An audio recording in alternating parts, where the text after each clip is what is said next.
Hey guys, how are you all? Welcome back to my channel. Today we will see what if Naruto awakens his bloodline. From blue to red. If you enjoy, then please like, share and do comments. A small 7-year-old boy was running clumsily down the alley, his dirty sandals stepping over large puddles, the splashes numbing his feet to the bone. Heavy raindrops drilled onto his normally spiky blonde hair, the ends weighed down with water, dripping from his bangs into his eyes. Those large, brilliant blue eyes darted from side to side, searching endlessly for a shortcut, a pathway, anything to get them off his trial. He was being tailed. It was a normal occurrence for him, but this time, he might not be able to get away. Since they happened a lot, he used to have a bodyguard. He called him Idiot San because he, to put it bluntly, really sucked at his job. The boy suspected that he was doing it on purpose, and learned never to depend on him. Usually, he was able to hide until they left, but now. There were Chunin and Junin following him too. All of his tactics and hiding spots were quickly discovered, and there was only one place left to go to. The Hokage Tower. Would he make it? Naruto, for that was the boy's name, ran faster, spurred on by desperation. Suddenly, he slipped on the slick, muddy grass, falling heavily onto the ground. He lay there, his breath ragged, thinking of what happened to lead up to this. It just didn't make sense. Flashback. Naruto was walking down the road, his Gama-chan in his pocket. Whispers followed him, as even now he was drawing in attention. A large, slightly fat man purposely shoved into his shoulder, the force knocking him to the ground. "Watch it, brat," he growled. Naruto plastered a huge grin on his face, which only seemed to annoy him further. Sorry, Naruto piped up, with politeness. "I wasn't watching where I was going." The conversation seemed to attract people, who kept shooting glances at the pair. The man gave him one last dark look, before stomping past him, managing to step painfully on his foot on the way. Naruto kept smiling at him, seemingly not bothered in the least by the pain. Suddenly, two small blurs bumped into him, and they all crashed into the ground. Bemused, Naruto rubbed his head gingerly before looking at the person, no, two kids, in front of him. They were only around 4 years old, and were wearing bright red beanie hats over their brown hair. They scowled at him for interrupting what was probably a game of tag, before running off again. Rolling his eyes at their rudeness, Naruto picked himself off the ground before walking off. Eyes widening, Naruto snapped his head towards the screen, his smile immediately disappearing. Above the Konoha bookstore, an enormous wooden sign, bearing the words, Blue Sarian, had broken off from the rooftop, falling at a breakneck speed towards the two kids he had bumped into. The villagers around him, mostly only the elderly and kids, screamed warnings at them, who were too engrossed in their game to pay attention. The world seemed to go in slow motion, as Naruto raced over there.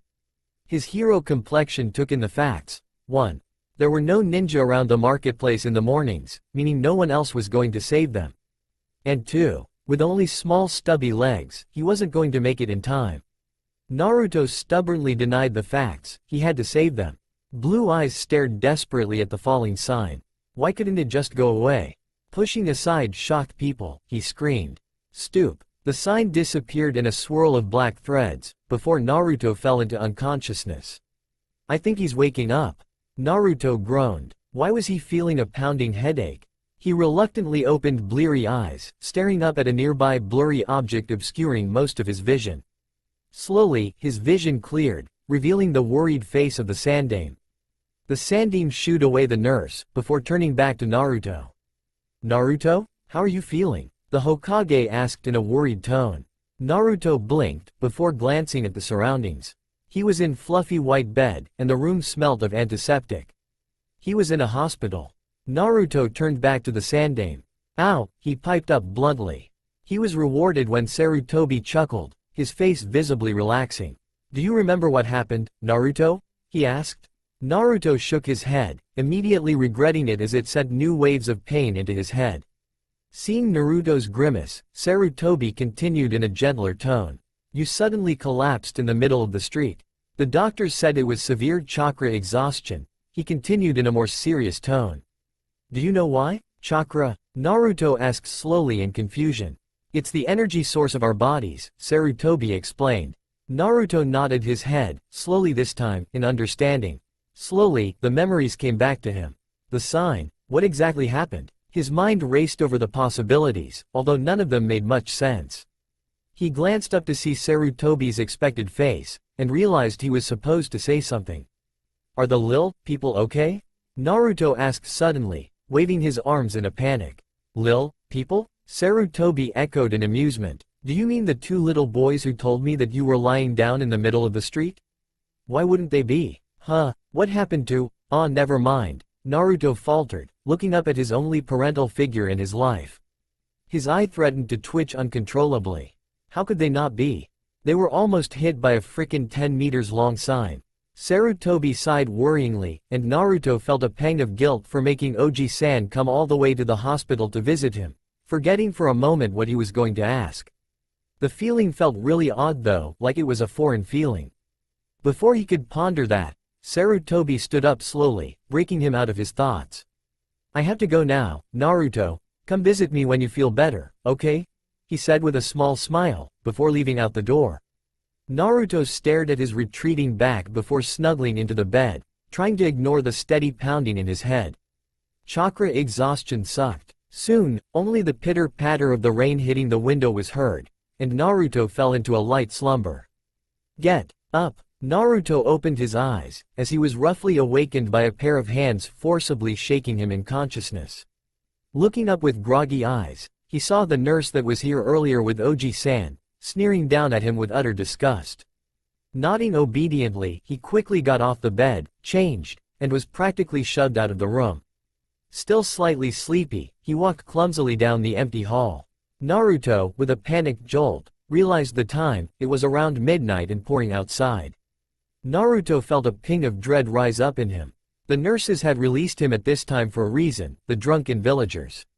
For some reason, the villagers always thought of him as dangerous at night time, and every night, Naruto had to avoid going outside at this time because if he got caught by them, well, it would be really unpleasant.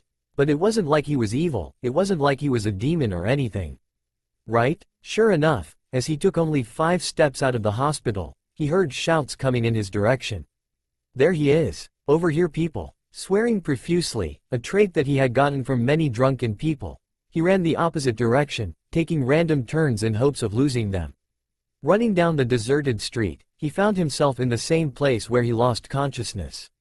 Suddenly, he skidded to a halt, eyes looking in disbelief above the Konoha bookstore. The sign wasn't there, it didn't even look like it was placed there in the first place.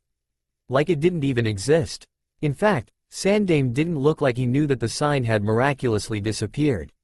The two kids had told Oji-san that he had only collapsed, and not that he was racing over there to save them. What the heck was going on? Angry voices reached his ears again, and Naruto broke out of his thoughts and ran off again. Flashback over. He was surrounded. They were all shinobi, their forehead protectors proudly bearing the Konoha symbol. Their breaths stank of alcohol and their expressions were twisted into triumphant sneers. In short, stereotypical drunken men. We all heard of what happened. Demon spawn, one of them sneered menacingly, slowly licking the blade of a kunai grasped in his hand. Naruto's eyes widened a little. The man was a chunin, with the common brown hair and brown eyes of most of the villagers. But most importantly were his bloodshot eyes, his hair tied into a messy loose ponytail, and the fact that he recognized him. It was his bodyguard, Taichi, also known as Idiot San. My kids saw it. Your cursed eyes were turning red as you were glaring at them. One screamed down at me in a panicked voice. We shouldn't have put so much trust in Hokage-sama. It's time. You die. 5 men charged at the small boy, his eyes shut tightly. Jiraiya sighed in contentment. It was the time. After many years, he had finally finished his newest novel, Icha Icha Paradise. He had a feeling that this one would launch him to stardom. Why, even the pouring rain wouldn't crush his spirits right now. Crash! A small kid bumped straight into him. He looked scared, and was breathing harshly. Jiraiya raised an eyebrow. Where were this brat's parents and why would he be let out at such an hour? And besides, what kind of a kid bumps into someone on a deserted street? The kid looked up at him, his red eyes widening in recognition under the blue cap he wore. From the Yuhi clan? Jiraiya mused silently. Jiraiya-sama! The kid exclaimed in awe. Jiraiya felt a large grin form on his face. Ah, so even the brats of Konoha has heard of the great Toad Sannin? Jiraiya-sama, boy, blood? Screaming, the kid babbled in a panicked voice. The grin faltered a bit as Jiraiya took an actual look at him. The kid was probably around 5 years old, and wearing a blue cap over black hair and red eyes. With his wide eyes and ragged breed, he looked like a genin after his first kill. Speak up, Gaki, Jiraiya said firmly, placing his hands over the kid's trembling shoulders. There's, the kid said, his voice shaky. Be back near the marketplace alleys. There was a boy my age. He was getting beat up by drunken villagers. Blood, everywhere? Jiraiya felt the beginnings of unease in him. Drunken villagers? A boy? What was his hair color? Tell me, Jiraiya demanded, looking straight into the kid's large eyes. I am not sure, but I think it was a bright yellow. The kid yelped in shock as Jiraiya disappeared in a sudden gust of wind. His tearful red eyes followed the quickly retreating figure. After a few seconds, the kid straightened up, his breathing suddenly becoming normal again. His once frightened eyes were shadowed in the cap he wore. It was like he was an entirely different person. With a sudden rush of speed impossible for one his age, he slammed a fist into the wall next to him, the stone crumbling easily under the assault, leaving a bare hole. He disappeared. Fear, dread, panic, pain, hopelessness, anxiety, pain, despair, pain, but most of all, there was pain. He wasn't very fond of the color red. It reminded him of many things during his childhood. Memories of the agonizing sound of blades ripping through flesh, sadistic smirks seen through hazy eyes, lonely minutes, days, nights, years. No, he did not like the color red. Yet it defined him. It covered him. If there was a list of memories he could never forget, numbering 1 to 5, this one would be number 5. Naruto coughed out blood from his mouth. They surrounded him, their eyes full of satisfaction. It used to be ignorance, hidden contempt, but now, they really wanted to kill him. He was strung up on his hands onto the wall by kunai, the blade so sharp, it dug into his hands with his every movement. A cruel parody of the crucifix. Bruises littered his small body, and his hair was matted with so much blood, it was hard to distinguish the yellow from the red. The once white shirt was tattered, revealing shiny raw burns on his shoulders and arms. A single deep slash went through his ribs, deep enough to show the white bones gleaming in the moonlight. Some of the broken ends and flesh were blackened black and burnt, so that he wouldn't bleed to death. Naruto was breathing shallowly, his life leaving him with every exhale. This is for my sister. Drawing a katana, the man advanced on the hanged Naruto, and slowly began peeling the skin off his fingers, one by one, a grimy hand muffling his screams. Not so powerful, now, aren't you? Spit hit his face, mingling with the blood. Ha ha ha ha ha, look at the abomination bleed. Naruto looked up, his brilliant blue eyes, the only color other than red on the child, staring unblinking at them. A shiver went through the drunken men, sobering them for a moment. Those eyes were full of pain and despair, a sin to have on a child. You know what? Naruto said slowly, as if realizing something. Abomination, demon spawn, a near non-existent crack appeared in his cheerful mask.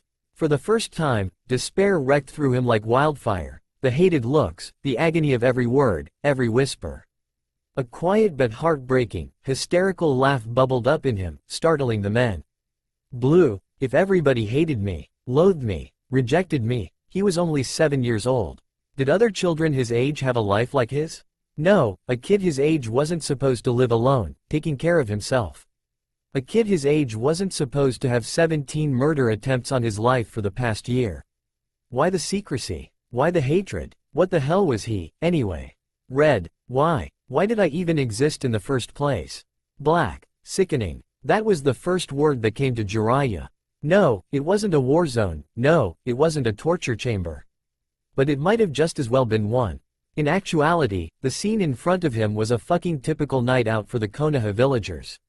Naruto. Jiraiya screamed in horror, anger, and guilt. Just what did he leave here in Konoha?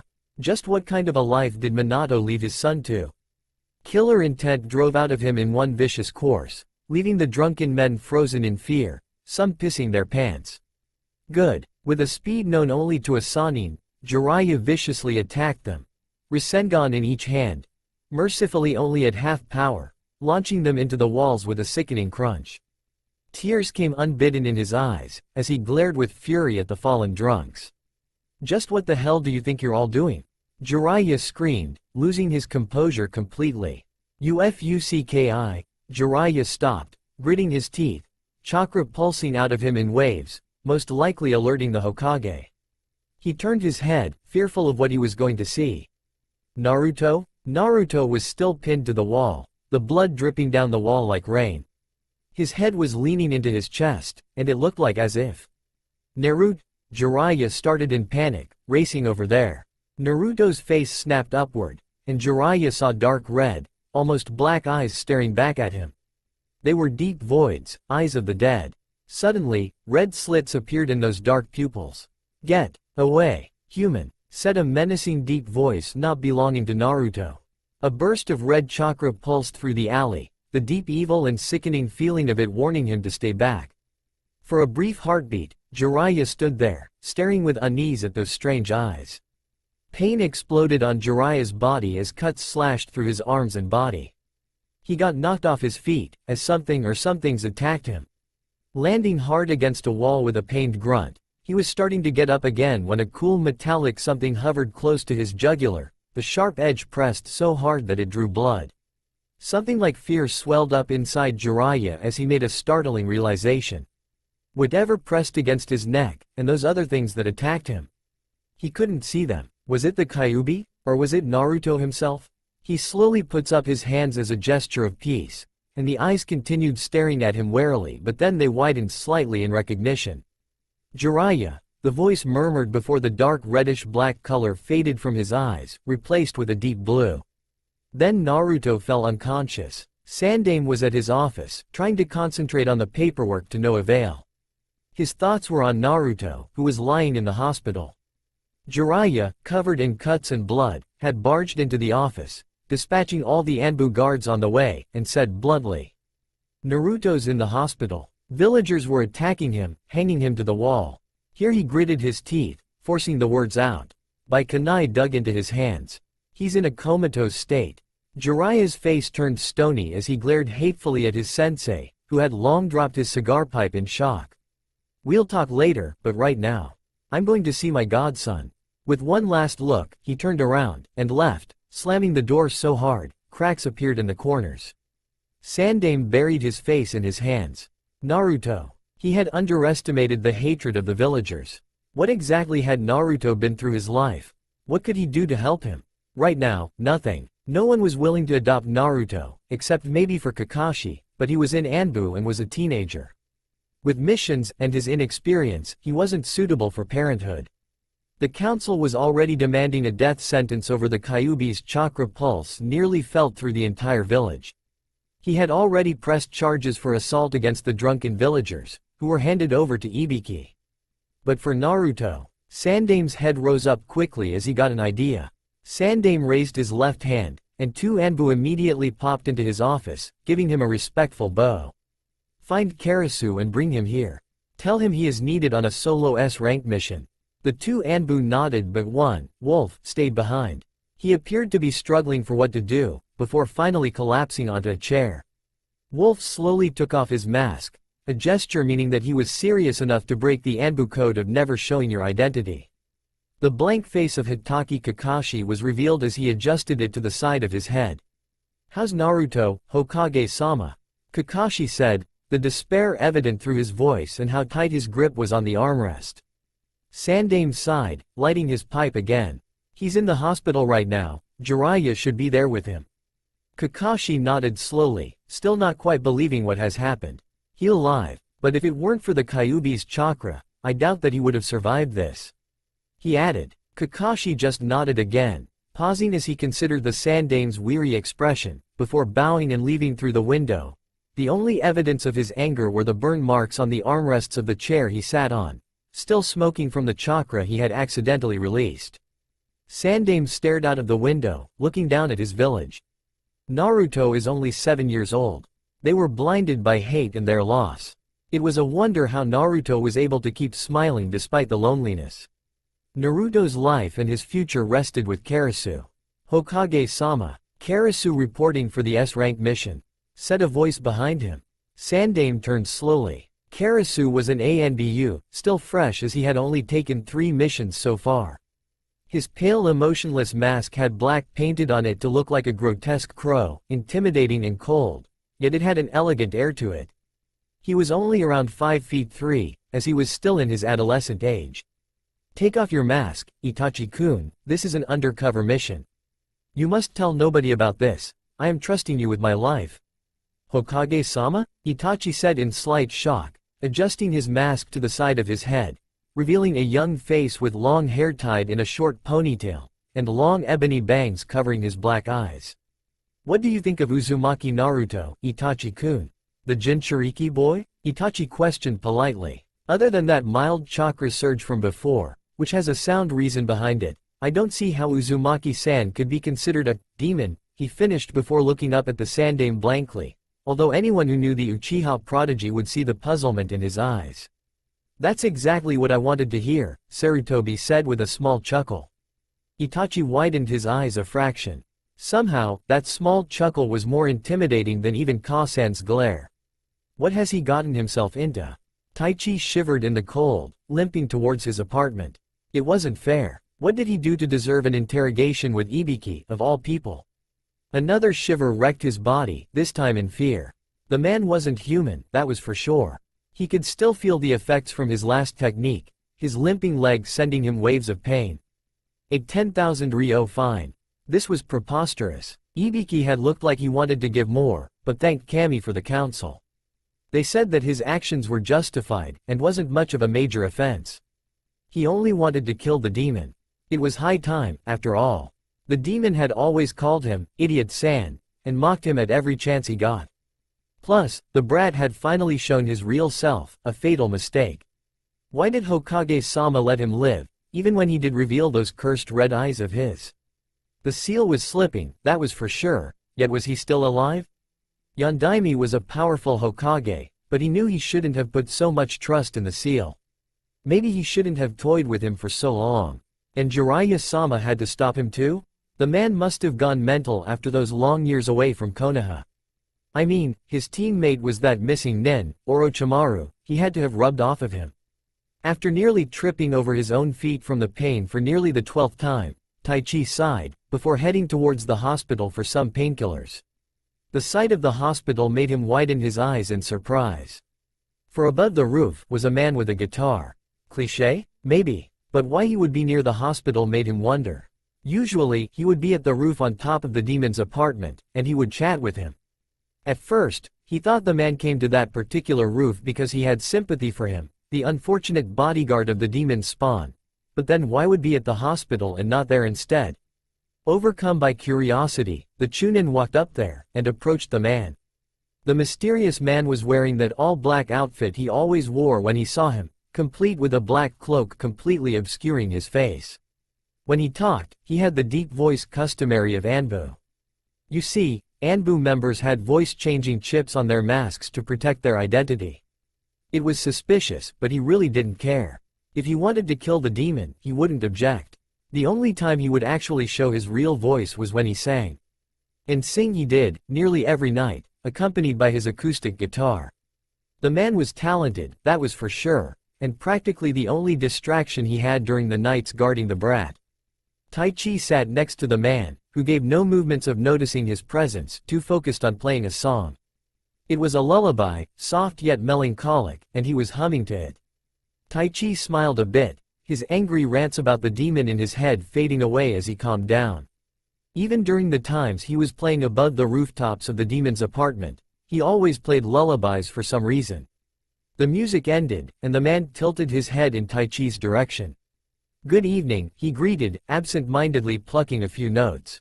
Taichi nodded, waving a lazy gesture back at him. Any reason you're here? I'd say the same to you.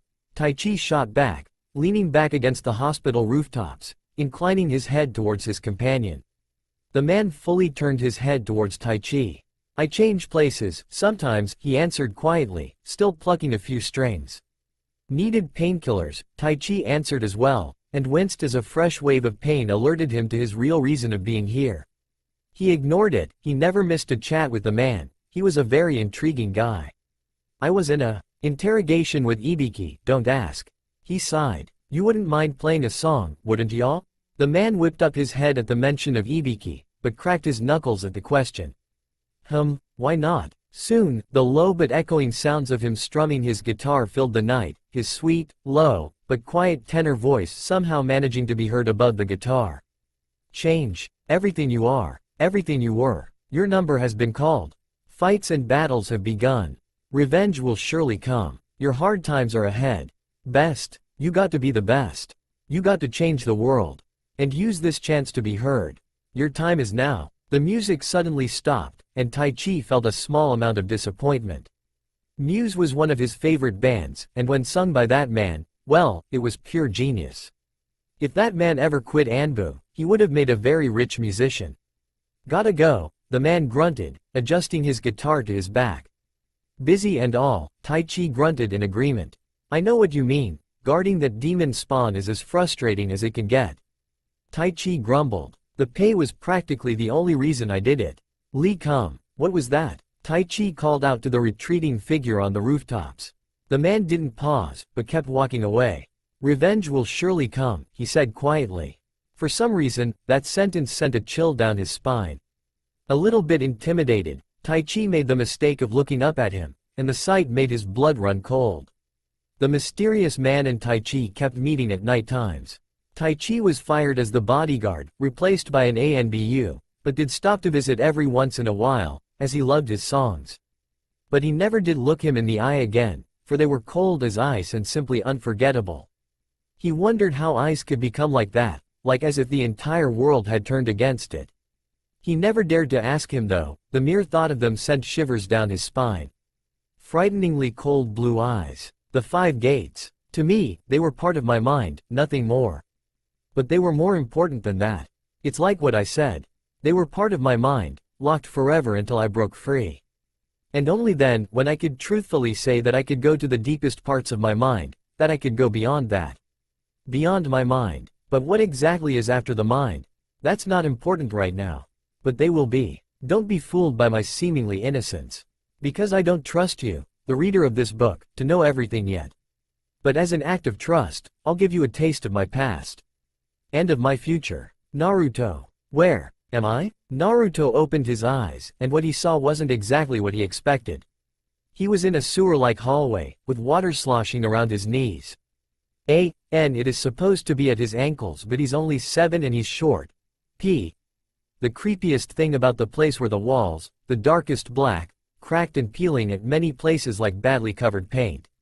A thick red substance, looking suspiciously like blood, oozed down from the walls, only to dry up before it reached the waters. The wall itself had many pipes, colored blue, red, and black, traveling above it, the dark colors rushing inside it in frenzied waves. The colors, it seemed, lit up the hall in a dim, light purple tint. Looking up, the wall went as high as he could see, as it seemed to go deep into the darkness. All in all, the place had a dark and intimidating miasma around it. Naruto, with a jolt, realized that he was in his mind, and was shocked. This wasn't exactly what he thought his mind would look like. Nevertheless, Naruto was nervous, but bravely waded through the water, continuing down the hallway. As he walked, he kept silent. The only sound was the disturbed water echoing in the dark hall. It seemed like forever, yet only seconds later when the hall split into different directions. Now, Naruto had no idea what to do. The hall had split into 5 different ways, but it seemed like as if there were large chains on 3 of them, leaving him with 2 choices. The right one at 3 o'clock was, to say the least, intimidating. It was bathed in a reddish glow, which seemed to pulse exactly like a heartbeat. Naruto's sweat dropped as he looked at it, and steadied himself before looking at the other open way, hoping it wasn't worse. The other open path at 9 o'clock was long and straight, and looked completely ordinary. Well, other than the fact that it was calling to him, because when he took a step towards it, whispers filled his ears, and although he couldn't understand what the meep they were saying, he felt a strange pull towards it. Which to choose? Left or right? Good or evil? The choice of which path he would take would decide his destiny forever. Okay, that was a bit melodramatic, but seriously. The path with freaky whispering voices in his ears, or the one bathed in a blood-red glow, pulsing like it was alive? Naruto sighed with frustration. Taking a deep breath, Naruto turned left towards the hallway with the voices, hoping to whatever god there was in the shinobi world, that he made the right choice. Trudging through the hallway was easier than expected. All he had to do was tune out the voices, and the path didn't seem half bad. Whistling a tune to drown out the voices, he faltered slightly when he recognized the tune. It was a lullaby, soft yet melancholic. Flashback. I was stupid at that age. Stupid enough to believe everything they said. Stupid enough to believe that it would get better, that my entire life was just a stupid nightmare. At that time, I still had my innocence. My childish curiosity. Waking up in the middle of the night was normal. I guess it became normal, since I was an insomniac. I never did tell Oji-san about it. He never knew that my nightmares happened every night. People always wanted to live their dreams. I got mine in a twisted way. If I always dreamt of blood, of pain, of ignorance, and the same thing happened when I was awake, then, of course, I'm living my dreams, aren't I? Like I said, I was stupid. A stupid 4-year-old. One who cried every night, wishing to every single star in the night sky for something, just for anything to happen that was completely different from my world. Now, I know better. I know that a god won't help me. I know that crying is just a waste of your tears. It doesn't help, just makes you more depressed than you were before. I guess it was around that time that I bought a knife. It wasn't anything special, just a normal kunai from the second-hand store. I guess I was fascinated about it. How the blood dripping down my arms contrasted so smoothly against my skin. The pain just a small price to the beauty of the colors. Soon, it became normal, like my insomnia. Normal enough that I took it to the next level. Oji-san would have been proud. I spelled my first word that day. D-E-M-O-N. Words were harder to do than a single line. It's like trying to draw a perfect circle on the wall using a nail. You may be wondering, why, though? Why words? Wasn't it more painful? Didn't it leave scars? Scars that would probably stay there for the rest of your life, constantly reminding you of your stupidity? I did it for one reason, and one reason only. Childish curiosity, remember? But then, anything I had wished for happened. It was the middle of the night, the moonlight peering onto the bed through the cracked window. At that moment, the most random thing happened. Someone was playing a guitar. Whoever it was, he or she was really good, the notes plucked expertly. The first song she played was always that same lullaby, so delicately beautiful and the most heartbreaking. I never listened to the other songs that person played, if he or she even had any. I was fast asleep by that time. If I was still awake at that time, I would have noticed that my kunai was missing. But strangely enough, I never noticed it was gone after I slept. For the first time in days, I might add. That anonymous musician with a fetish for moonlight guitar playing was probably the key to my humanity at that age. Sometimes, I wondered why he would play on the roof of my apartment of all places. Maybe, I had thought, maybe he was there because he knew what others didn't. He knew that I was sinking into a depression hidden from everybody else. Then, my curiosity would act up again, and there were many times during the night that I had argued whether or not to going up there to meet him. But then the music would play, and I'd fall fast asleep before that thought even ended. And you know what? I think he did that on purpose. Flashback end. It was only after a few seconds that Naruto realized what he was looking at. Scrawled out over his left arm was the same scar he had engraved on himself, on his own skin. Demon. Long white bandages, the ones usually wrapped around his arm to hide the scar, had fluttered lazily to the ground, floating on top of the murky water. Naruto remembered when he had done it. It was the first time he had really noticed his healing factor, the way the cuts just seemed to close right in front of his eyes. He was obsessed with the pain, and kept digging into his skin, over and over and over again, until the scar had finally became permanent. The only testimony to his childhood, the only visible scar proof of his stupidity. Do you have what we seek? Just then, straight in front of him, Naruto saw something move, startling him out of his thoughts. He blinked furiously, trying to locate it again. Naruto made a choking sound of surprise as the deep dark space a few meters in front of him glowed suddenly with a dark yet warm light, somehow contrasting to the despairing blackness around him. It pulsated like the slow heartbeat of a sleeping child, a steady glow that basked Naruto in a kind of warmth. At that split second, the voices suddenly grew louder, echoing loudly in Naruto's ears, nearly making him buckle his knees. If I was only there fast. Protect your Precio. Been nice, K. Get the hell off he. I can't tay. Mi-san will have a shit about tea. Mile for yourself. Shut up. Naruto shouted, his hands over his ears. Miraculously, the whispers stopped, leaving a dead silence in the room. Naruto looked around with a dubious look, still disbelieved that had actually worked. The breath got caught in his throat as a blade found its way to his throat, appearing there fast as lightning. Or at least, he thinks it was a blade. The only thing he saw was the hilt out of the corner of his eye. Despite the urgency of the situation, he couldn't help but admire the work. The hilt was a silvery gray color, shimmering in the glow of the light. Thin but strong vine-like threads of silver wound its way up the invisible blade in an intricate pattern while two long ribbons of pure black silk fell down from the base of the hilt, completing the look. Naruto was pulled out of his admiring by gentle voices, the words caressing into his ear, different from the loud echoes from before, as if it to compensate for his protest earlier. The blade dug deeper into his skin, drawing a bead of blood. Do you have what we seek? Tick, tock, tick, tock. Jiraiya's left eye twitched every second as he stared anxiously at the small figure in the hospital bed. It's been 2 days since that night, and he had practically never left his side, not even for peeking at the new hot springs that had just opened up. Okay, that was pushing it, but still, if Tsunade saw how the might Jiraiya has fallen to one of an anxious, fretful mother, she'd be laughing her butt off. And what a wide butt that was too. Naruto's breath hitched a bit, and his eyebrows furrowed in pain, catching Jiraiya's attention.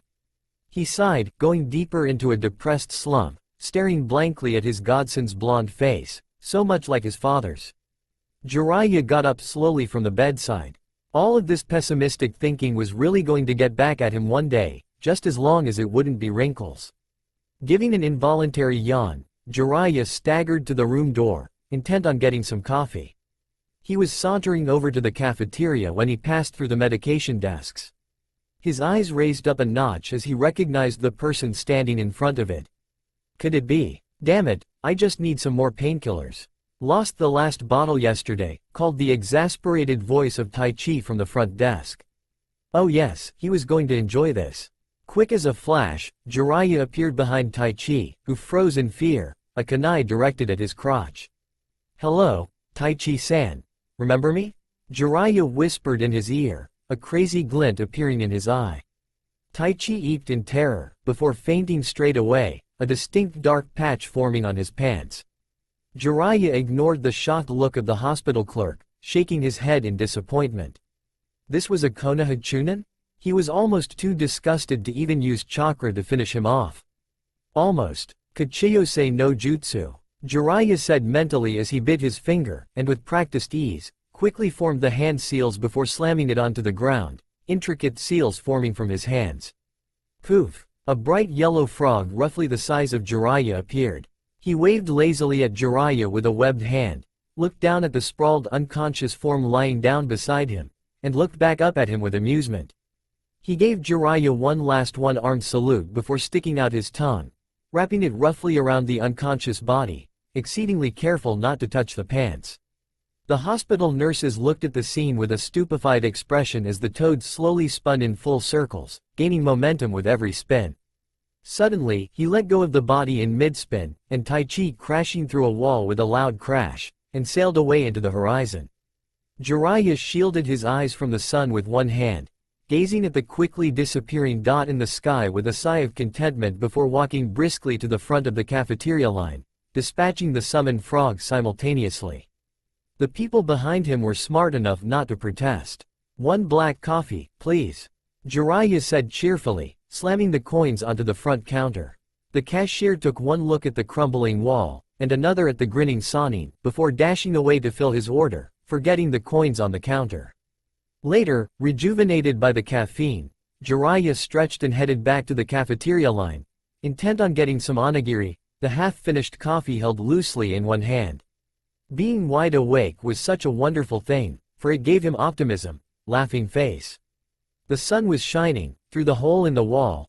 The birds were chirping, and who knows? Maybe Naruto would wake up Todd. Crash! A small red blur suddenly crashed into his backside, and with a silent cry of dismay, Jiraiya watched horrified as his coffee fell out of his grasp, falling down onto the ground with a dramatic thump. Jiraiya turned around, anime tears in his eyes, and was about to give the stranger a piece of his mind when his eyes widened in recognition. Oh, Jiraiya-sama, sprawled on the ground, grinning ear to ear, was the same boy Jiraiya had bumped into 2 days ago on that night, still wearing that familiar blue cap over his spiky black hair. He bowed low, nearly touching the ground. Gomen, you see, I wasn't watching where I was going, actually I do that a lot. He chatted animatedly, still facing the ground. Why yesterday, I bumped into Ka-san while doing the laundry, and oh. Jiraiya-sama. Jiraiya turned away briskly, trying to escape the babbling boy. With a groan, he realized he was following him, the boy literally skipping to keep pace. Suddenly, the kid's legs got tangled together, and he let out a yelp as he crashed into the floor. Eyebrows raised, Jiraiya glanced at the laughing boy laughing, he was actually laughing. Before continuing walking, trying to hide an amused smile in his hand. 1. Jiraiya had no idea why the kid made him worry. Other than Naruto, he had wondered if the kid had managed to get home safely. That night, he looked scared shitless, his red eyes wide with fear. It was probably his first time seeing so much blood. Now it seemed that he was back to his real self, though he wasn't sure if that was a good thing or not. They waited in the cafeteria line. Jiraiya had finally remembered that cutting in lines was bad, in a peaceful silence. Just after that thought ended, the boy began shifting from right to left, humming a cheerful tune. Desperate to shut him up, the boy was getting adoring looks from the nurses. Jiraiya asked him the first question that popped in his head. Oi, Gaki, what exactly are you doing in a hospital? Jiraiya asked. The Gaki spun around energetically on his heels, before giving Jiraiya a thumbs up. I'm visiting Naruto-kun. Jiraiya looked at the kid in a new light, genuinely happy that Naruto had a good friend like him. Well, as long as his overloaded amount of hyperness didn't rub off of Naruto. A hyper Naruto, combined with his above-average amount of endurance, would be a total nightmare. But still, the kid seemed like a good friend. Naruto hasn't had a single visitor apart from himself and Saruto. I mean, I haven't met him before, but he seems like a nice guy. Well, that thought just went down the drain. Just then, the duo reached the counter, and as Jiraiya began to think of what kind of onigiri he would get, he asked the boy another question. If you're visiting Naruto, what are you doing in the cafeteria? The boy blushed sheepishly, scratching the back of his neck. Well, I rushed here this morning and skipped breakfast. With that reply, he sauntered up beside Jiraiya, standing on his tips of his toes to peer over the counter. Suddenly, he gave an exclaim of surprise. Sugoi! They have 5 different flavors of ramen here. The boy jumped up and down in joy, before turning to the cashier lady, who was looking at him with hearts in her eyes. Anyo, 2 bowls of your finest chicken no, pork no, miso ramen please, cashier lady-san. He dug deep into his pockets before opening his hands, revealing lint. The boy stared blankly at his hand, before looking up at Jiraiya, his red eyes sparkling in a sudden light. Jiraiya's eyes twitched, his eyes averted. But even man cannot withstand the puppy eye jutsu, and he half-heartedly gave him a few coins. The cashier lady happily accepted the coins, before handing over the 2 bowls of ramen. Jiraiya stared in astonishment at the size of the bowls. One alone was equal to the size of the boy's head. How was he going to finish 2? Do you really think you can finish 2, Gaki? Jiraiya exclaimed, voicing his thoughts out loud. No way, Jiraiya-sama. 1 is for me, and 1 is for Naruto-kun, because, you know, he just woke up. What? Jiraiya sped off in the direction of Naruto's room, leaving the boy with a sense of déjà vu at seeing the quickly retreating figure. The smell of the ramen soon distracted him, though, and he took a delicate sip at the broth. Nya, it's still hot. Jiraiya opened the door with an audible creak, and poked his head inside. His heart sank when he saw Naruto flinch at seeing him, but he masked it with a large smile. Anyo, I think I remember you. You saved me, nay? Naruto pressed. Arigato, Mr. Jiraiya sat down heavily onto the chair beside the bed, running a hand through his shaggy white hair. Best get it over with now than later on. He stared nervously at the tiled floor. I'm your godfather. At seeing Naruto's blank look, Jiraiya mentally panicked, a chibi version inside his head screaming hysterically while running around in circles. What was he, stupid? He just had to be blunt, didn't he? I see, what's your name? Whatever Jiraiya expected, it wasn't that. He whipped his head around to meet Naruto's curious blue eyes, shocked that there wasn't a single bit of hatred or resentment in them.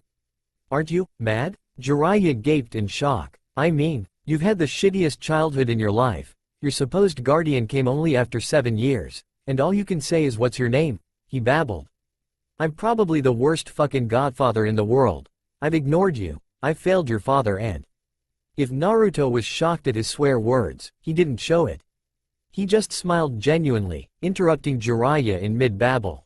I can tell by your your speech thing, that you're feeling guilty about it. It's okay, really. It wasn't that bad. Anyo, you must have had a reason for not being there. For me. Jiraiya could hear the underlying words in that sentence, and the stutter at the end really didn't help the squirming in his stomach. Nevertheless, he gave a shaky grin at Naruto, which was returned. My name is Jiraiya, he grinned, deciding to leave out the other titles. And with the way Naruto had just nodded in response, he most likely never heard of him anyway. Jiraiya added with a disappointed sigh.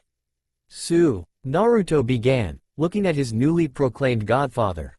You said something about my father, right? What was he like? Although slightly panicked at the question, Jiraiya chuckled enthusiastically. Your father, he was such a cool guy to hang out with. He had an air of respect around him, yet could put you at ease at the same time. He was cheerful nearly 24/7, and had this infectious grin so much like yours.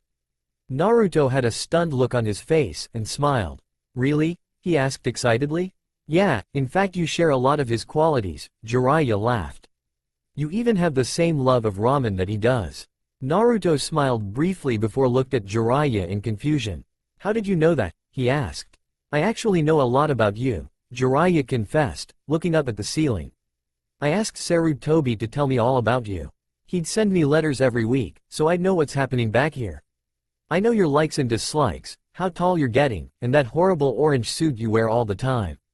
Hey, I happen to like orange. Jiraiya laughed at the pout on his face, which Naruto soon joined into a few seconds later. After their laughter died out, there was a pause of silence, before Naruto asked another question, this one more quieter. How did they die? Jiraiya looked back at his godson, wondering how to answer that. That question had probably haunted Naruto for years. He must have wondered at some time in his life why he was an orphan. Did they die in battle? Or did they leave him willingly, too cowardly to take care of a child? Jiraiya decided to tell him the truth, or at least, part of it. It was during the Kyuubi invasion 7 years ago. Your mother, she died during childbirth and your father managed to get to see you just before he joined the battle. His body was never found. Jiraiya smiled sadly, looking at Naruto. They were really excited about you. When they found out that they were going to have a son, your mother was screaming so loudly, hugging your father and dancing with joy. Naruto stared at Jiraiya in silence, before breaking out in a slowly forming smile, putting those words to memory. His parents hadn't abandoned him, they were happy to have a son, happy to have a family. For the first time, Naruto felt proud of his parents. Naruto was about to ask another question when there was a knock at the door. Of all the people to come in, he really didn't expect a boy wearing a blue cap he had never met before to come in. Suddenly, his eyes widened and he gave a dramatic gasp of surprise at seeing what he was holding, ramen. The boy waved energetically at Naruto, nearly dropping the ramen bowls in the process. He gestured frantically to the bowls, and an amused Jiraiya took them from him, and he collapsed onto the ground. Phew, do you know how heavy those things are? And I still had to walk extra carefully so that I wouldn't spill. He huffed in annoyance, before grinning at Naruto. Hi, Naruto-kun, how are you today? At seeing Naruto's confused expression, Jiraiya rolled his eyes before introducing them. Naruto, this is the Gaki that told me where to find you. Naruto, this is… Jiraiya paused, before looking at the kid.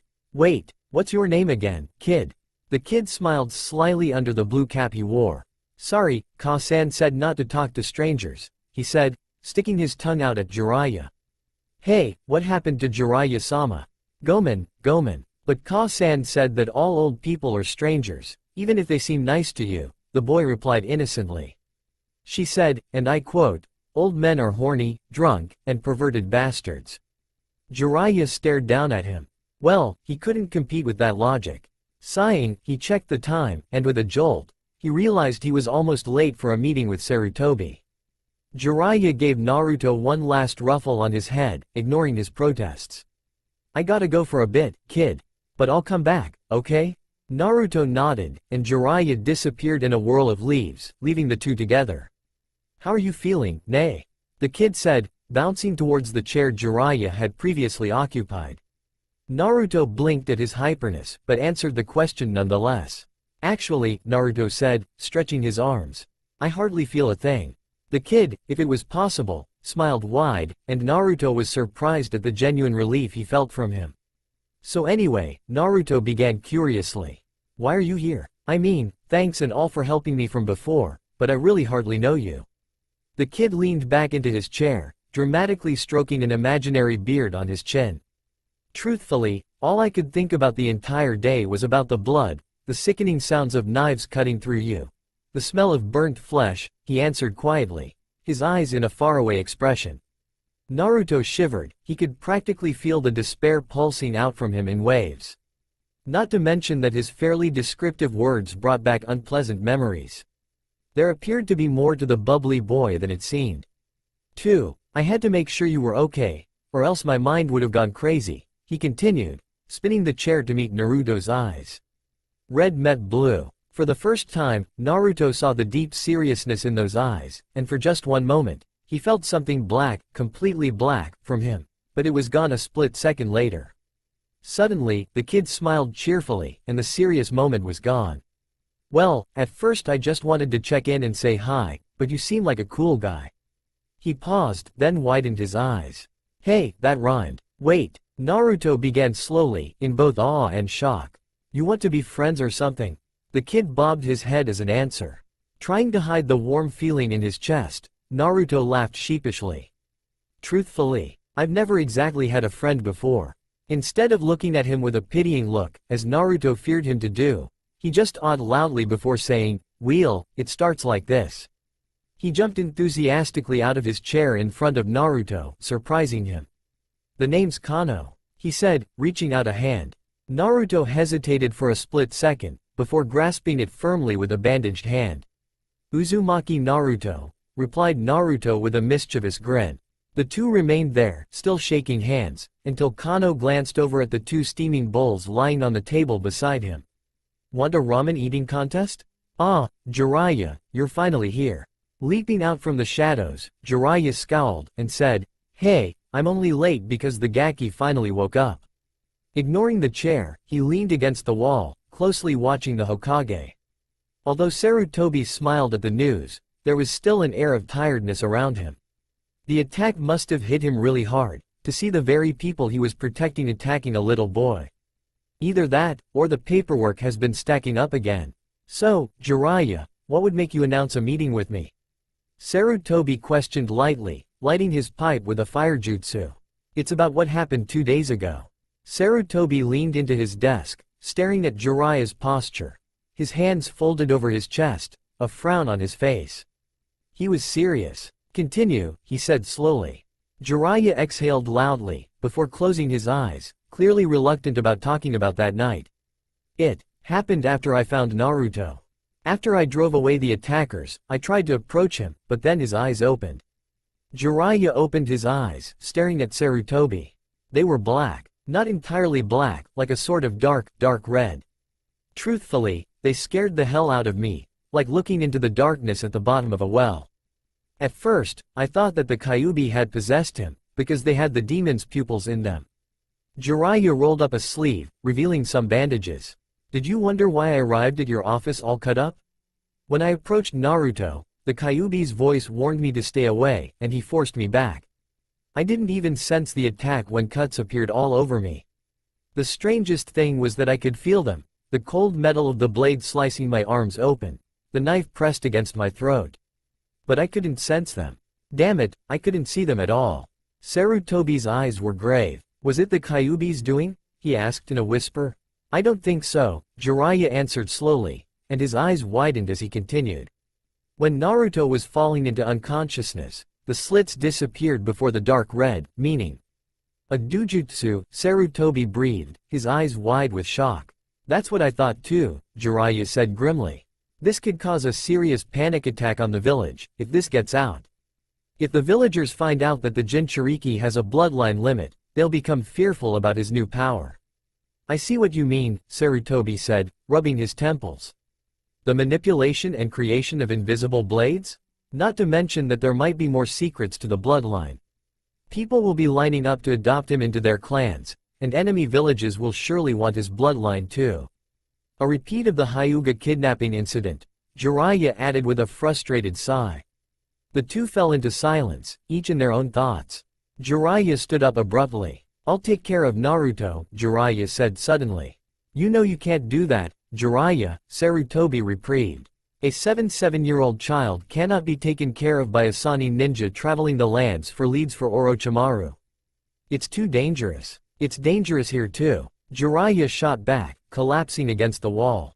Jiraiya, Sarutobi said gently. You know that you're the only reason why Orochimaru hasn't gained much power through these years. You've been stopping his every move for the past 7 years. What are we going to do if you just suddenly quit? You have a mission to do, you know that. Jiraiya snarled, before banging his fist into the wall, making a dent in the wall. I told him I was his godfather. Sarutobi's eyes widened. How am I going to tell him that I have to leave, again? Sarutobi's eyes grew weary, his heart breaking over his student's misery. Maybe, if we just told the village the truth about Naruto's past. Jiraiya's head shot up quickly. No, telling the village about Minato's secret will only make it worse. You and I know that. Jiraiya sunk to his knees against the wall, and closed his eyes. Naruto, you have no idea exactly how much you are like your father. Flashback. This is all my fault. Minato whispered mournfully, his voice muffled by the hands covering his face. I'm the worst father in the world. Jiraiya settled down beside his student, his heart breaking at seeing him finally break down. It has been 3 days. 3 days since the assassination. Since Minato's son, his pride and joy, was killed by rogue nins. He could still remember it vividly. It was around 4 a.m., when rogue nins had suddenly attacked the Namikaze residence. They were both just finishing dispatching the few outside the grounds, when a scream pierced the air. Minato had gone deathly pale, and literally disappeared, faster than a bolt of lightning, towards the house, with Jiraiya at his heels. They arrived at his room just in time to see his face. That young, 5-year-old face, an expression of sheer terror in his innocent blue eyes, before his head exploded in a burst of blood and gore, the body collapsing like a broken doll. Minato had frozen for a single second, just one single second, before the world turned straight into hell. He screamed like a wounded animal, before throwing 5 shuriken at the attacker, viciously hitting him the arms, ribcage, and straight into his still laughing face, killing him instantly. The rest of them had no chance. Minato was still screaming himself hoarse, slashing left and right, blood slicing out from their throats at a perfect 90-degree angle. Some left twisted and barely alive, with the upper half of their bodies, left to die a slow and painful death. Screams were heard by the entire village. It was only 4 minutes later, when the rain washed every trace of life left from the home, when Minato was left standing in the middle of the living room, caked in blood, and surrounded by mutilated carcasses. When only the silence of the rain was heard, the screams at last fading away. It was only then that he started to cry. Jiraiya-sensei, Minato's dead voice whispered hoarsely, breaking Jiraiya out of his thoughts. The Anbu, they found this, lying with one of the bodies. He held out a headband, and Jiraiya's breath got caught in his throat. Chiseled into the metal plate on the front of the forehead protector was the symbol of the village hidden in the rock. I know we're at war right now, he stated numbly, staring at his hands. I know I shouldn't be feeling this, but... Minato looked up at Jiraiya, and he saw those brilliant cerulean eyes, once filled with laughter and a carefree air, now hardening. If Jiraiya didn't see the rest of Minato's face, he would have sworn that they were from a different person, for those eyes were cold and merciless, eyes that has finally tasted the bitterness of loss. I swear, I'm going to kill every last one of those bastards for what they did. Minato said slowly, staring up at Jiraiya like as if he wasn't there. Not even when they're begging for mercy. I'm going to kill every fucking one of them. There was a reason why the hidden rock held a grudge against the yellow flash. Why every parent was told to kill their child if they had blonde hair and blue eyes. For who could not remember that last battle between the hidden rock and the hidden leaf, when the yellow flash had single-handedly defeated an entire army in the span of a second? Few knew that Minato had insisted on going alone. And even fewer knew that he gave a heartbreaking ghost of a smile after the last of them died. But only one knew that each of those rock ninjas were decapitated, their heads rolling on the muddy grass, their expressions frozen in one of sheer terror. That person was Jiraiya himself, who had burnt the bodies, only seconds after the hidden rock had surrendered to the war. It was only years later that Minato finally let go of the past, and had another son. But this time, he took no chances.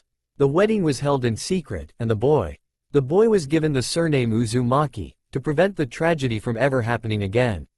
It was such a cruel twist of fate, that even with all his precautions, even with all the secrets, that his youngest son still managed to have a painful life, burdened by the hatred of the same villagers Minato had given his life for, believing that they would look to him as a hero.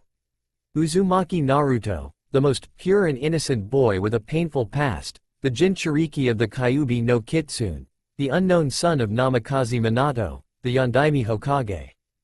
Flashback end. Karasu, my bodyguard. He was weird, always silent and gloomy. How stereotypical of an Uchiha. I don't know how I didn't see it before. But Karasu is more than a stereotype. As you'll soon learn, he has loyalty far surpassing most of the shinobi. Loyalty usually only found in a Hokage. Because a Hokage would willingly sacrifice his life for the village. Karasu has done that and much more. Sometimes I wonder what would happen if he wasn't as loyal. If he was more power-hungry and more willing to do anything for that power. But I'd scoff and dismiss that idea. Because an evil Karasu is just not Karasu anymore. The only chance of that happening is if he became mentally insane after his first A-rank assassination mission. I'm surprised he hasn't cracked at that time. He was 5 years old. And Kano? He's just weird. Naruto. S-rank missions. Danger was nearly 100%. Most if not all shinobi coming back from those near-fatal missions came back wounded or exhausted. Recommend for at least 3 Junin or a team of Anbu. When Karasu, 1, had gotten his first S-rank mission, he really didn't expect to be inconspicuously handing upside down outside a hospital window watching 2 kids eating ramen like there was no tomorrow. Suddenly, he was alerted to a high amount of chakra rapidly heading in his charge's direction. His Tonto was out in a flash, and Karasu stood there, all muscles tense as chilling, glowing red eyes stared out of the crow mask, searching through the oblivious civilians. After a stiff moment of silence, he relaxed, sheathing his blade just as a white blur landed beside him. Karasu, Jiraiya greeted stiffly, crouched upside down beside him. Karasu felt a small amount of nervous respect as he nodded humbly back at him. Right beside him was the Toad Sannin, one of the 3 legendary Sannin of Konoha, the students of the Hokage himself. And right now that Sannin was glaring at him openly, sizing him up in the familiar way an overprotective mother glares at the babysitter. Nerve-wracking, a small tilt of his head of Jiraiya's head was the only thing he displayed to show his apparent approval. Karasu let out a breath he had been unknowingly holding, and Jiraiya chuckled. I'm late as it is, there's been an info leak on the enemy, and I have to leave. Karasu nodded in understanding. If Naruto has any plans on being a ninja, give him these scrolls, Jiraiya continued, before handing the Anbu guard 3 medium-sized red scrolls.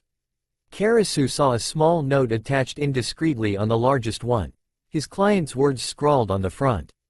Karasu lifted his eyes up when he heard the Toad Sannin chuckle, and looked into the window just in time to see the ramen the 2 kids were previously eating accidentally knocked down, spilling the semi-hot broth onto the hospital sheets. He glanced at Jiraiya, seeing him staring intently at the laughing boy with the blue cap, trying and failing to mop the mess up. The Gaki with the red eyes, keep an eye out for him, Jiraiya said suddenly. Although I couldn't sense a henge, there's just something odd about his chakra. He added, a thoughtful look on his face. Karasu nodded again, taking the warning to memory. Oh, and Karasu, Jiraiya whispered dramatically, his serious eyes staring deep into Itachi's. Remember, Naruto isn't supposed to know that he has a guard, protect him inconspicuously. I'm counting on you. Jiraiya disappears in a puff of smoke. It's been a few hours after that day. Karasu was taking his mission seriously. After all, even if he was only protecting the Jinchuriki from random minor villager attacks, it was still his first S-rank mission. He had already inconspicuously gave his client the scrolls, silently dropping it as they were too distracted with the ramen contest. He had watched his client's expression reading the note, going from puzzlement to shock, then a ghost of a smile appeared on his face. Now hidden among the leaves, Itachi watched the two kids, huddling next to each other in the training grounds, whispering suspiciously. Now, if only they were facing this way instead of turning their backs to him, he could read their lips. Karasu mentally sighs as Kano smacked Naruto on the head. This was going to be a long mission. Dear Naruto, I'm sorry but I had to make an emergency leave. Do you remember when you said that I must have had a reason to leave? I do. My old teammate and now S-class missing Nin, is doing freak experiments and tests to try and get stronger, and eventually take over Konoha. I'm trying to stop him. I'm sorry I couldn't say goodbye to your face. Guess your godfather's a real coward. I could say sorry again and again but there's not a lot of room on this napkin I'm writing on. Included with this note are ninja scrolls for taijutsu, and basic ninjutsu, genjutsu theories along with 3000 ryo. If you were anything like your father, you'd want to be a ninja. Good luck. Here's the important part. Naruto, you have a bloodline. It is one of the most dangerous I've ever seen, so I want you to train with it. Train so you wouldn't accidentally kill someone. Yes, that happens. I'm researching as to how you have one, but right now, I'm guessing it's through the Uzumaki clan, on your mother's side. Until then, do not tell anyone you have a bloodline, except for those you really trust. A bloodline this powerful could cause the Third Shinobi War. I hope you understand. See you kid, Jiraiya. Naruto felt a small smile form on his face. It was a strange feeling, to actually have a guardian looking after him, even if through a letter. Not that he didn't like it. Suddenly, the meaning of those hit him like a jackhammer. He had a bloodline. This had to explain the strange voices and the floating sword in his mind. It explained the way he had, one day, wanted to cut an apple but didn't have a knife. Frowning in frustration, he was shocked when the apple suddenly split cleanly in half like as if an invisible blade had sliced right through it. An invisible blade? Wait, what the hell? Naruto-kun, are you okay? Kano questioned, repeatedly poking Naruto's shocked face. Naruto hesitated. He had known Kano for one day. Could he tell him the secret? He was only 5, toddlers were known to babble a lot. But was he really 5? Naruto recalled the many conversations with the little blue hat-wearing kid. The way he had described the villagers beating him up was so gruesome. Despite his bubbly appearance, Kano uses grammar beyond his years. Wait, there was one thing he could do. After that night, he had woken up seeing a swirl of colors around him. It took him a while to adjust, and longer to learn that he could turn the strange vision off. He had to flinch when Jiraiya poked his head into his room, the dizzying swirl of dark green, yellow, blue, and black-gray recalling emotions of anxiousness, relief, and guilt nearly made him sick. There was only one explanation for this. He could see people's emotional auras. What was the word for this? An empath? But, if he could use that sense to look into Kano's aura, he might see if he was trustworthy enough. Kano looked at Naruto in confusion as he squinted back at him, his eyes slowly smoldering as black-red wisps covered his eyes. Yellow. Happiness. Kano seemed really happy to be hanging out with him. A light silver gray. Naruto mentally smiled. Loyalty. Kano really wanted to be Naruto's friend, and had already grown attached to him. Naruto's eyes furrowed as he saw another color swirling rapidly in the middle of Kano's aura. He dug deeper, trying to spot it among the other colors. Finally reaching it, Naruto gaped in shock. Black. Smoke, everywhere. It blinded my already blurry vision, but I didn't care. I was leaping though the trees. I was so close. So close. I had to make it in time. One leap later, I arrived in a clearing. Trees were toppled down, mercifully hiding the many corpses lying underneath. The evil, bloodthirsty miasma of a red chakra hung heavily over the area, nearly buckling my knees. Exhausted eyes darted upwards. A single ninja, the last among the 100 dead reinforcements, bravely trying to defend the village. I lifted my head and saw it. 9 tails, swirling unconsciously behind it. The orange fur, cloaked with the same demon red chakra, menacing and foul. The head of an ominous fox with long ears and a bloodthirsty grin. I stared grimly into the red eyes, the pupils slitted like a cat. The grin widened. Ho, Naruto. The blonde blinked, as the real world came crashing down around his ears. His heart raced. What was that? What did he just see? Yeah, Kano-chan? Naruto said absent-mindedly, trying to clear his head. Kano shivered. Do not call me Kano-chan, he said fiercely, trying to look intimidating, but only managing to look cute. Naruto smiled. Whatever that was, it didn't matter. Kano-ch. I mean, Kano-k. You know what, can I just call you Kano? Naruto said in exasperation. Kano smiled under his cap, though it turned out more like a grimace. Okay, as long as you don't space out while I'm talking. He huffed. Okay, because I gotta tell you a secret, Naruto said seriously, beckoning Kano to come closer. Intrigued, Kano complied, plopping down beside him. Taking a deep breath, Naruto whispered in his ear. Well, I have a bloodline. Kano's childlike eyes widened significantly.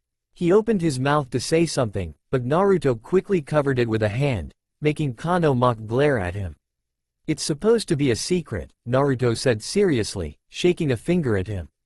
Can you keep it? Kano nodded, excitement gleaming in his red eyes.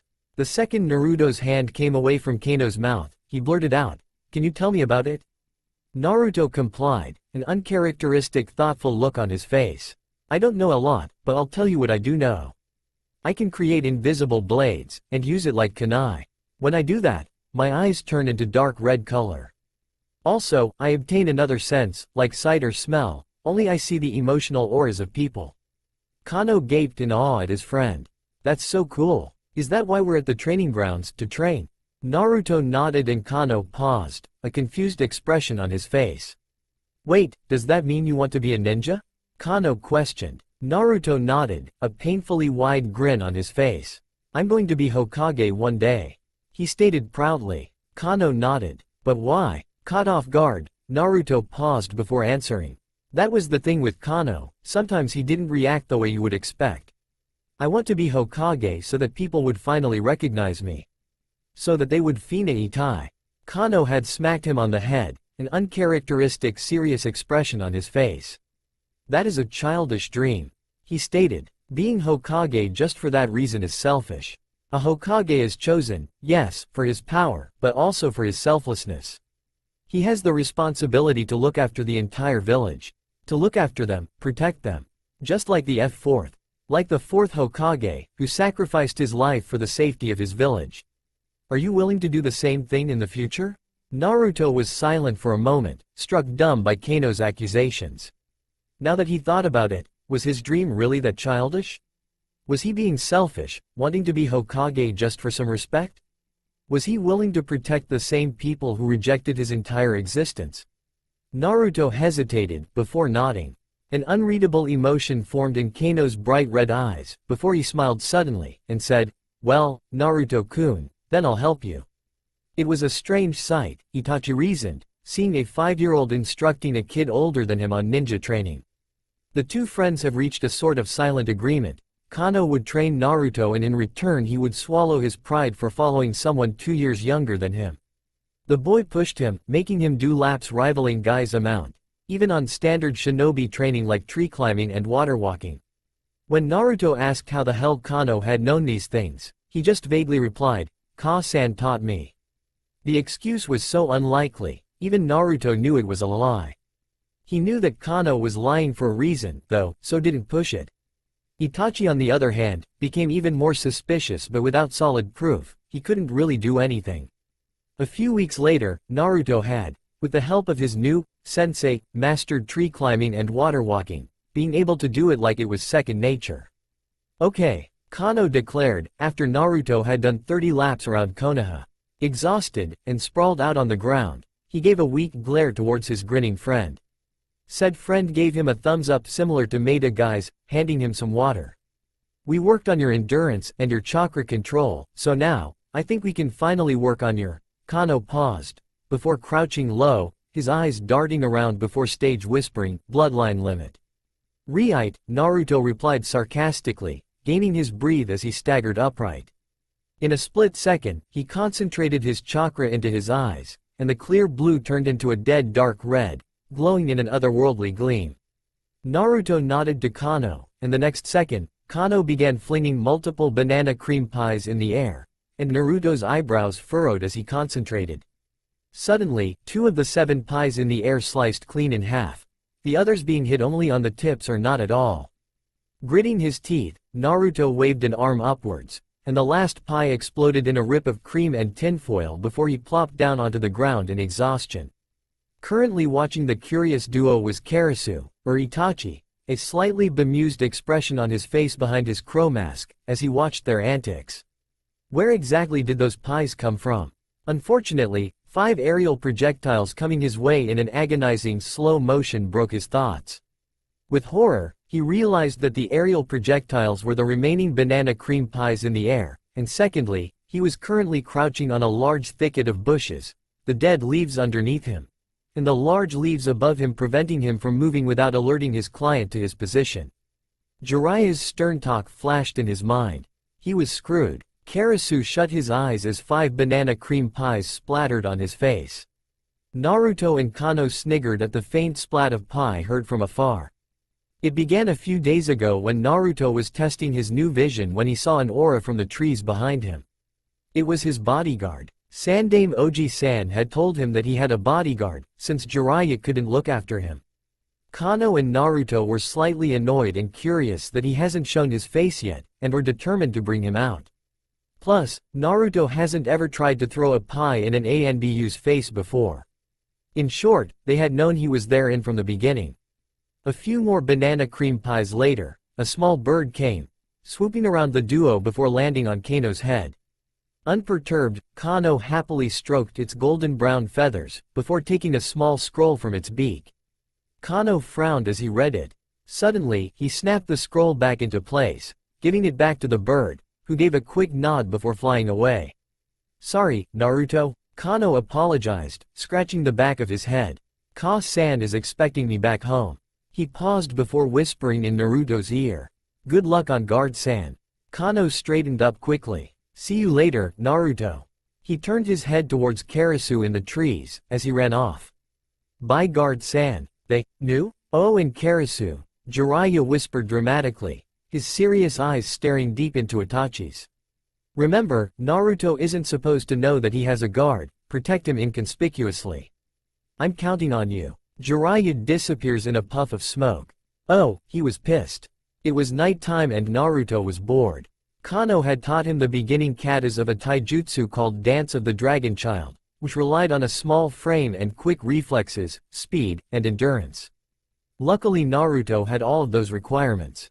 Training wasn't supposed to be boring. Going through the first form, he gained speed as he got used to it, but he just wasn't into it. He stopped for a breather, looking up at the sky out the window. It was raining, and the quiet patter of the rain hitting the rooftops was the only sound heard through the house.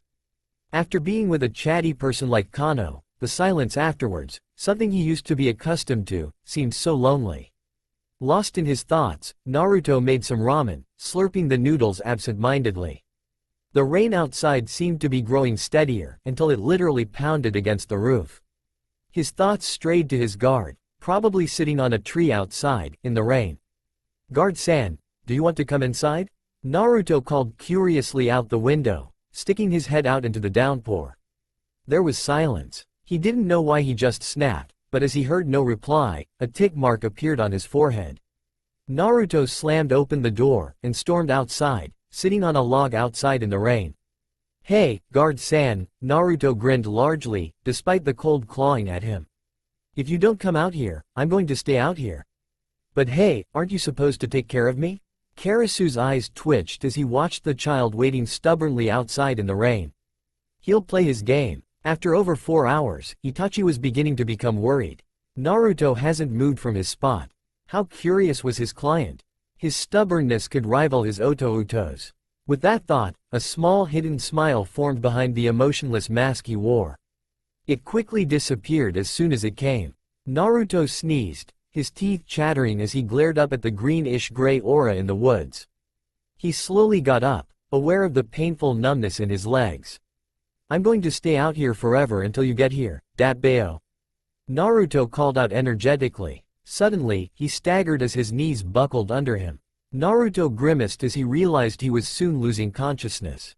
"Goodbye, cruel world," Naruto whispered sarcastically. The last thing he felt before succumbing to the darkness was a pair of arms holding him up. Karasu silently carried his client back into the house. He was really light, abnormally so. And deathly cold, Karasu thought, feeling a bit of concern. After drying him off and tucking him firmly into the blankets, Karasu just stared blankly at his now snoring client. Of all the missions he had, it's been a long while since he had a babysitting mission, and that was way before when he was a genin. He really didn't have any idea of what he was supposed to do in this situation. Karasu noticed a soaked bandage on his arm, and slowly removed it, expecting a wound. Staring at the scar, an unfamiliar emotion welled up inside Itachi. Sympathy, an emotion Karasu had always squashed, removing it to the furthest corners of his mind. Yet, this child had made then reappear again. "Demon?" Karasu whispered, tracing the scar numbly. "How are you still alive?" Suddenly, Karasu heard music, above near the rooftops. Slightly wary, Karasu went to investigate, but what he saw was not what he expected. Sure, Taichi-san had reported an enigma musician coming on top of Naruto's apartment to play songs, but he really didn't expect it to be true. Yet, here he was, strumming his guitar despite the rain pouring down his guitar and clothes. Karasu could see wet strands of hair poking out from under his black hood, but it was too dark to see the color. "Sharingan," Karasu whispered, and red eyes glowed from beneath the crow mask, staring at the man's frame. Nothing unusual, some off-color marks on his limbs, but that could have passed as an old battle wound or skin disease. Not one to be willingly in the rain, Karasu went back inside, not noticing the blue eyes staring at his retreating back. "Do you have what we seek?" It was darkness, everywhere. Naruto looked around frantically, searching for the voice. "What are you looking for?"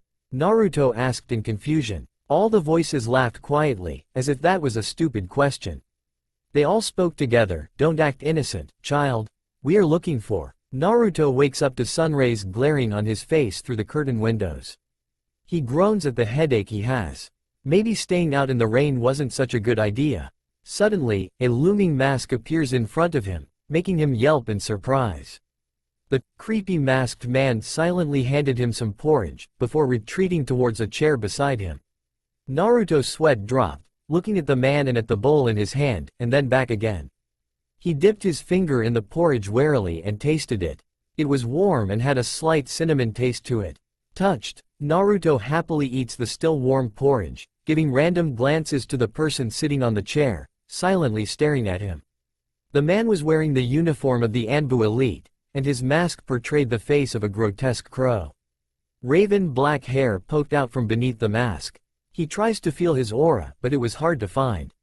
He felt slight amusement? "Guard-san?" Naruto questioned warily. The man nodded stiffly, still staring at him. "What's with the mask? I mean, do you get to choose what kind you get, because it's really creepy." Silence. Thanks for the porridge, anyway." Silence. "Your hair is really straight and long. Are you a girl or a guy?" Twitch. Silence. What's this lumpy stuff in here?" Silence. "Cauliflower." Naruto's ears perked up. Success. He has spoken. "What's your name, Nay?" Naruto pressed, bravely staring into the dark eyes beneath the mask. The guard tilted his head a little to the side, as if contemplating the question. There was silence for a brief second, before he answered. "Karasu." The next day, as Naruto and Kano began training again, Karasu looked over the pair on the roof in plain view, clearly not wanting another pie in the face.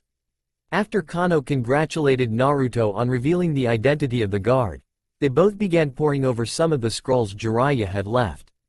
Naruto had already read the scrolls on ninjutsu theory and they were trying to decipher the barely legible words on the taijutsu scrolls. The scrolls had looked like they had been squashed, stomped on, and basically worse for wear, and combined with Jiraiya's already messy handwriting, they were hard-pressed on trying to learn from it. They come across a taijutsu called the Golden Dragon Style, an improved style of the dance of the dragon child which Naruto was already learning. Kano unfortunately was not familiar with the style, which was a surprise, since he knew a lot of taijutsu styles. Naruto, does this say, pat me? Kano asked, eyes furrowed in concentration as he stared at the scrolls, his face a centimeter away from the scroll itself. I'm pretty sure that's a K, not a P. Naruto replied doubtfully, snatching the scroll and glaring at it as well. Tired of their constant chattering, Karasu decided to give them a nudge in the right direction. The word says Kata, Karasu drawled from the rooftops, reading the words using his Sharingan. The scroll is referring to the first Kata of the Golden Dragon style, by positioning your feet one behind the. Karasu faltered. Kano and Naruto gaped at him simultaneously, looking at Karasu in a sudden light. Karasu-senpai, can you teach us? Karasu blinks. It was one thing to be asked to teach a taijutsu. It was another to teach it to 5- and 7-year-olds. He was Anbu, he wasn't supposed to teach them anything, only guard Naruto. That's it. Was it because of their puppy dog-eyed looks so similar to Sasuke's, or the fact that he did not like being pestered? Whatever the reason, Itachi had no idea why he answered what he did. Fine. 1 year later, Naruto was about to enter his first day at the academy. Although Naruto had reached a sort of growth spurt, Kano, although 6 years old, looked no different in a year, still wearing that same blue cap. Ever since Karasu has been guarding Naruto, attacks on him, accidental or not, were slim to none. And the rage of the Anbu Crow became feared among the Kyuubi haters, to his satisfaction. All people threatening to do harm to Naruto were sent to the hospital with 2 broken arms, a shaved head, and an injured pride. Itachi had no idea how, but they managed to crack his mask a little. A feat supposedly impossible except for Sasuke. It was Naruto's special ability, after all, to touch the hearts of everyone he met, even Itachi. Karasu had even laughed once, when Kano had dyed Naruto's hair pink.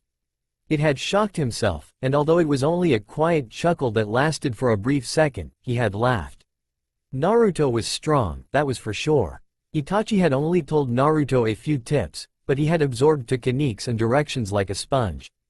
He was fast approaching high genin level, even a low chunin. Naruto had a dead aim, courtesy of the special dujutsu training Kano had him under. Naruto could manipulate 10 blades simultaneously. He had managed to master the blades enough to have a low chunin level speed. The blades could only exist 5 meters away from Naruto, but the range was slowly increasing. In return, Naruto had taken off his mask when he was around them. It wasn't a physical mask, more of a mental one. Karasu was shocked that under the supposed obnoxious and overly cheerful mask, was a mature and mellow child with a sarcastic tongue. It was mind-blowing. Kano had looked royally pissed after Naruto had nervously explained that he showed it in public so much that it became second nature to wear it near people. Kano had literally stormed off to a nearby training grounds, and Naruto and Karasu's sweat dropped when loud explosions were heard from that area. Sorry, Naruto had said to Karasu, an uneasy expression on his face. Karasu had shook his head, before flicking Naruto on the forehead. You shouldn't be, Karasu replied shortly, and walked off to his apartment. When Kano comes back, tell him that we're having ramen for dinner. Naruto smirked in amusement, though relief showed in his eyes. Rubbing his forehead, he walked casually off to in the Kano's direction. Oi, Kano-chan, you done killing the trees yet? No, called out a fuming voice from the trees. And stop calling me Kano-chan. Naruto rolled his eyes. As Karasu read a magazine, waiting for the water to boil, and Kano vented his anger, one thought stayed in their mind. Naruto had entrusted his secret to them, and they weren't going to make Naruto regret that. It was lunchtime at Konoha Academy, as Itachi watched Naruto chatting energetically with Haruno Sakura, a plain girl from a civilian family.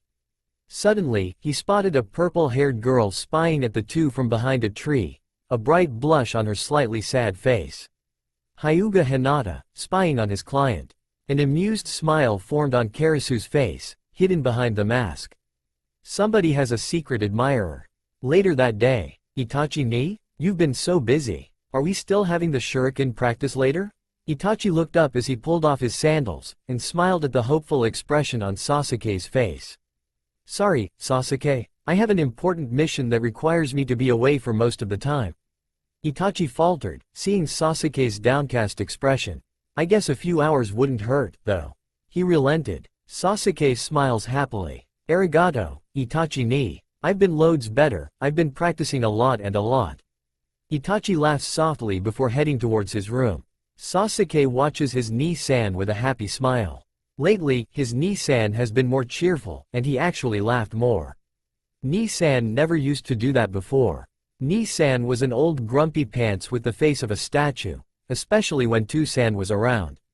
Itachi was just opening his bedroom door, when he was alerted to a presence behind him. Good morning, Anbu-san. Itachi greeted politely, turning around to face the Anbu. He unconsciously tensed at seeing the man. Although his mask was at the side of his head, the man's face was emotionless as a robot. Itachi immediately recognized him as a root member. Unlike the Anbu, root members were taken from birth, and the ninja rules were pounded into their heads the moment they could talk. It was an empty existence. What brings you to the Uchiha residence? Danzo-sama immediately requests your presence, Uchiha-san. Itachi nodded automatically, hiding the sudden loud beating of his heart, before following the root member. It was hours later, when a drenched Itachi opened the front door to his house. Lightning illuminated the dark night outside, briefly revealing the many raindrops and downcast clouds. As soon as he opened the door, he was tackled by a small blue-black blur. The blue-black blur glowered at Itachi, an accusing scowl on his face. Itachi ni, Sasuke said in a hurt voice. Where were you today? Did you forget your promise to help me with Shuri? Ken. Itachi ni? Sasuke's previous annoyance melted at the sight of his brother. Itachi slowly pried Sasuke off him, before collapsing against the door, his head resting on his knees. Long black bangs, the tips dripping from the rain, partially covered his dark eyes, which were staring blankly at the floor. Itachi ni? Sasuke asked softly, crouching down in front of his older brother. Itachi ni? Sasuke, Itachi said slowly in a hoarse voice, looking up at him. Sasuke was scared. Itachi sounded really sad, but he didn't look hurt. There wasn't any blood on him, and he didn't seem sick or anything. It's late. You should get to bed, Itachi said indifferently. His eyes told a different story, as they appeared to be struggling with something. Itachi bit his lip. Itachi moved so fast, Sasuke could only widen his eyes, as Itachi's folded around him, holding him so tightly like he would never let go. A voice whispered repeatedly into his ear, and Sasuke felt tears in his eyes hearing the building anguish in his older brother's voice. I'm sorry, I'm sorry, I'm sorry. Ni-san, Sasuke said, his voice breaking at the end. Itachi quickly let go, his bangs hiding his face as he got up from the floor. Suddenly, he smiled down at Sasuke, running a hand through his wet hair. Sorry Otuto, I forgot. Maybe we can do it tomorrow, okay? He poked Sasuke on the forehead, before walking past him. Sasuke watched silently as his older brother walked up the stairs. What's wrong, Itachi ni? He whispered in a worried tone. There's a lot of people out in the world. Every one of them has a unique life that is just theirs. But some people have ones worse than others. We have secrets, we have a darkness. But we're all the same and yet different. We want what the rest has. Something they took for granted. But why, then, are we always quiet? Why does the one who wants the most never accept the fact that they do? Why do they never reach for it? It's the same for everybody. When one loved another, he wanted so badly to tell her. But he doesn't. When one has a bad home life, and is beaten and abused nearly every day, why does he turn to the darkness? Why would he stick that needle in his arm when there are people in the world wanting to help him?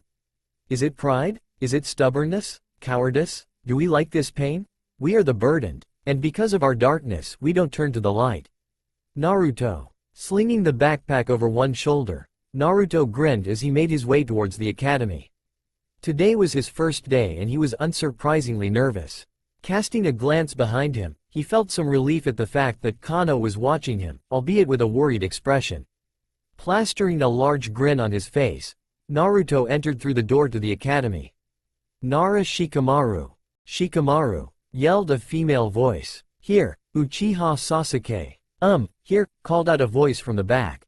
All the girls simultaneously turned their heads to gaze up at the smiling face of an 8-year-old Sasuke. Eek! They screamed, large red hearts in their eyes. Sasuke, noticing them, smiled nervously and waved, and they dramatically fainted simultaneously. Kiba looked at them in bewilderment, and edged to the far side of his table. "Shut up, class," roared the Chunin teacher, Bolton-sensei. He was bald and had menacing, cold blue eyes. Why he was an academy teacher, no one was certain. "Why do we have to shut up?" Kiba piped up in indignation. A small white puppy on top of his head barked in agreement, making the previously unconscious girls awe at its cuteness. "Because people are sleeping," mumbled Shikamaru's voice from the back. Bolton massaged his temples before continuing. "Uzu," Bolton faltered, staring at the list. "Uzumaki, Naruto," he growled. A moment of silence filled the classroom before the whispers began. "Uzumaki? Isn't he that weird prankster kid?" "Groan. That guy wears way too much orange. ZZZZZZZZZZZZ." Bolton exploded. "Uzumaki, get your fucking ass down here or you'll fail the claw," he faltered, as a small black sphere as small as a golf ball rolled into the room. He stared at it stupidly before he widened his eyes. "F you." Boom. Smoke exploded from the smoke bomb, quickly enveloping the classroom. The teacher began swearing profusely as the girls shrieked in alarm, and the guys coughed in alarm. The only one mildly confused about this sudden random attack was Sasuke, who stood up warily, scanning the classroom and fingering a kunai. Suddenly, he whipped his head to the side as he saw a pie speedily heading his way. "A pie? Wha?" Sasuke said in confusion before ducking quickly. The pie flew over his head only to hit the person behind him. A small figure appeared from the clearing smoke. He wore a large grin on his face, and wore the most eye-popping, bright orange jumpsuit anybody has ever seen.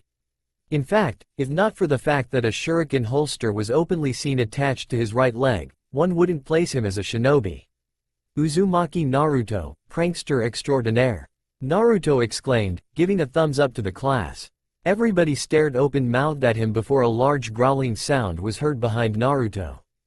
"Get to your seat, Uzumaki," Bolton stated slowly, glaring hatefully at him. Naruto's grin didn't falter as he headed towards his seat, hands behind his head. "Okay, since it's your first days," Bolton said, swinging a kunai on one finger. "I'm evaluating your abilities. Taijutsu sparring outside. Partner up." He paused, staring intimidating at the silent class. "Go," he roared. As everybody began partnering up, Sasuke slowly scanned the classroom. Most of the guys had already joined up with their friends, and the girls likewise. Some had a strange glint in their eyes as they approached him. There was a loud voice in Sasuke's mind screaming at him to avoid them at all cost, and he did so. But they were only girls, what harm could they do? "One day, Sasuke, you'll learn." Desperately scanning the classroom, he found that, apart from the large amount of girls wanting to be partnered with him, there was only the orange kid available. Sighing nervously, he approached him. It wasn't like he hated him, it was just that his parents always told him not to go near him. Every day, he would spot the guy leaping from roof to roof holding either a paint can or a big bundle of something, and nearly always chased by a large group of villagers. He was an orphan. He was a bad influence. A prankster. A no-good son of a. Well, the list goes on and on. Smirking, Sasuke slid easily into the Uchiha Taijutsu, and stared boldly at his opponent. Naruto grinned cheekily back, before. YYYEAARRGGHH. He roared, charging recklessly at him. Sasuke was struck dumb at the most stupidest move he could do, before composing himself. In a flash, Sasuke leapt up above him, doing a graceful acrobatic flip in the air, before landing behind Naruto. Naruto whipped around to block a punch but fell backwards as Sasuke kicked down at the bend of his knee, making him stagger. "Whoa!" Naruto exclaimed loudly, just as a punch flew a hair's length from his face, and rolled away. Sasuke retreated as well, panting a little bit while easing back towards his stance. By then, all of the other spars have already finished, and everybody was watching him. Bolton leaned casually against the wall, watching them intently. The already popular Sasuke was cheered by his fangirls, who screeched for his victory. Naruto grinned that already familiar wide grin, before also easing to a stance. Sasuke's eyes furrowed in confusion. Naruto's stance was horribly off balance, and his legs spread too wide apart. That stance would get him nowhere. Shrugging his shoulders mentally, Sasuke charged this time, with a speed surprising for an academy student his age. Naruto hesitated before charging as well. Sasuke feinted right before ducking under Naruto's clumsy punch, and did a quick uppercut with his left hand, slamming into Naruto's chin.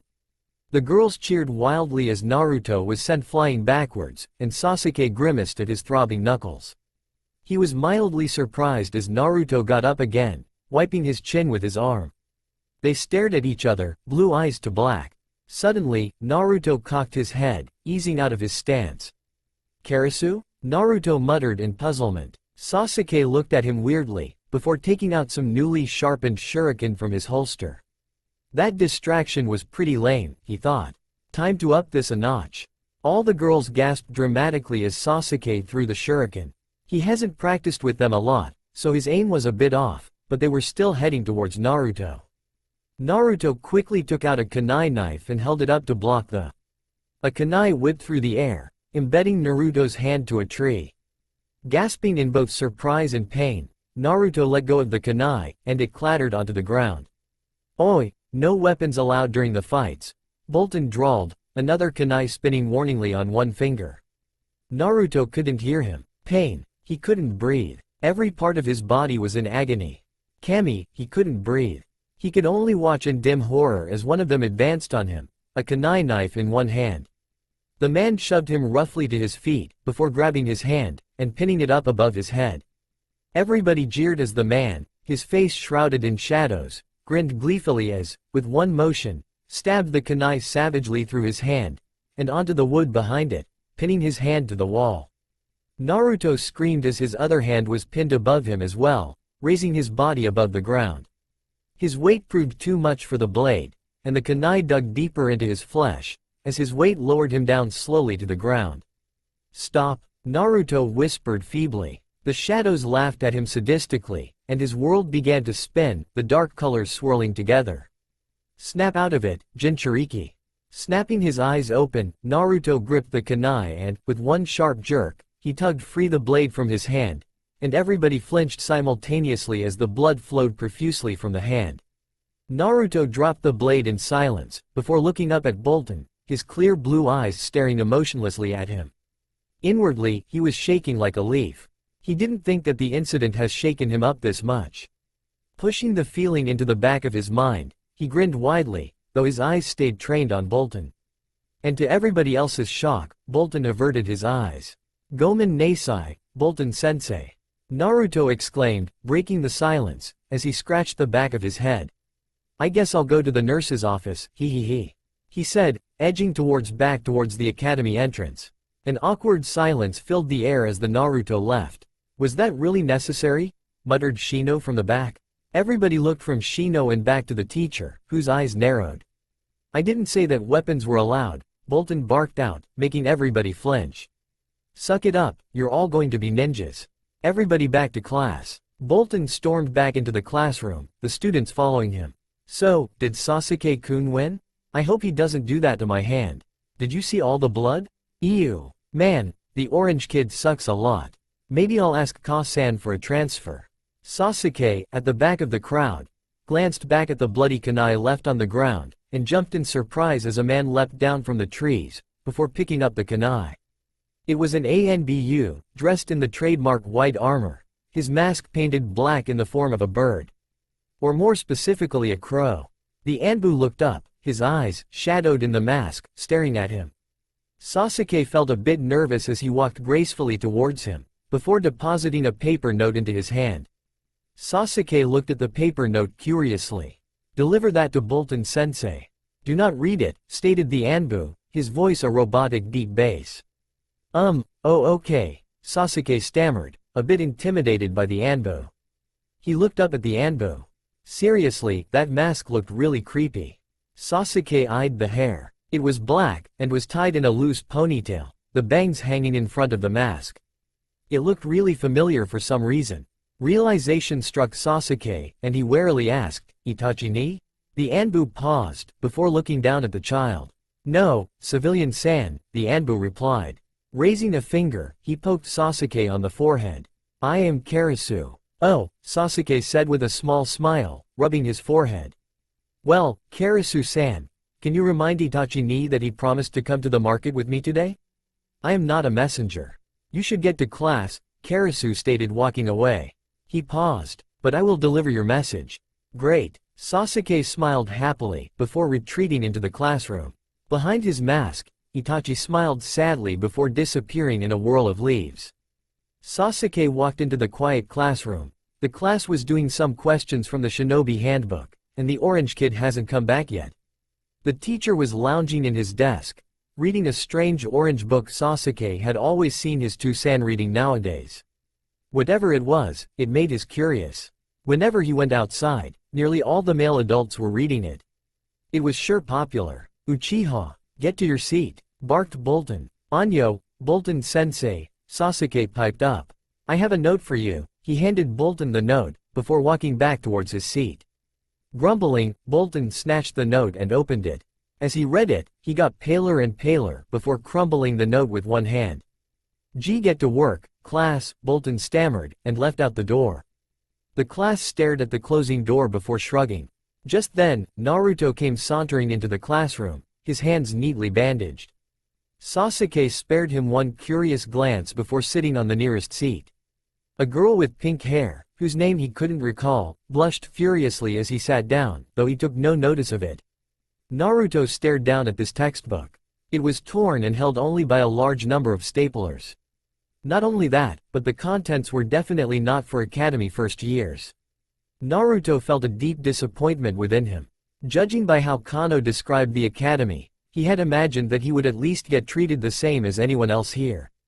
Guess not. Hey, do you get question 1? Naruto asked the person beside him, nudging him with an elbow.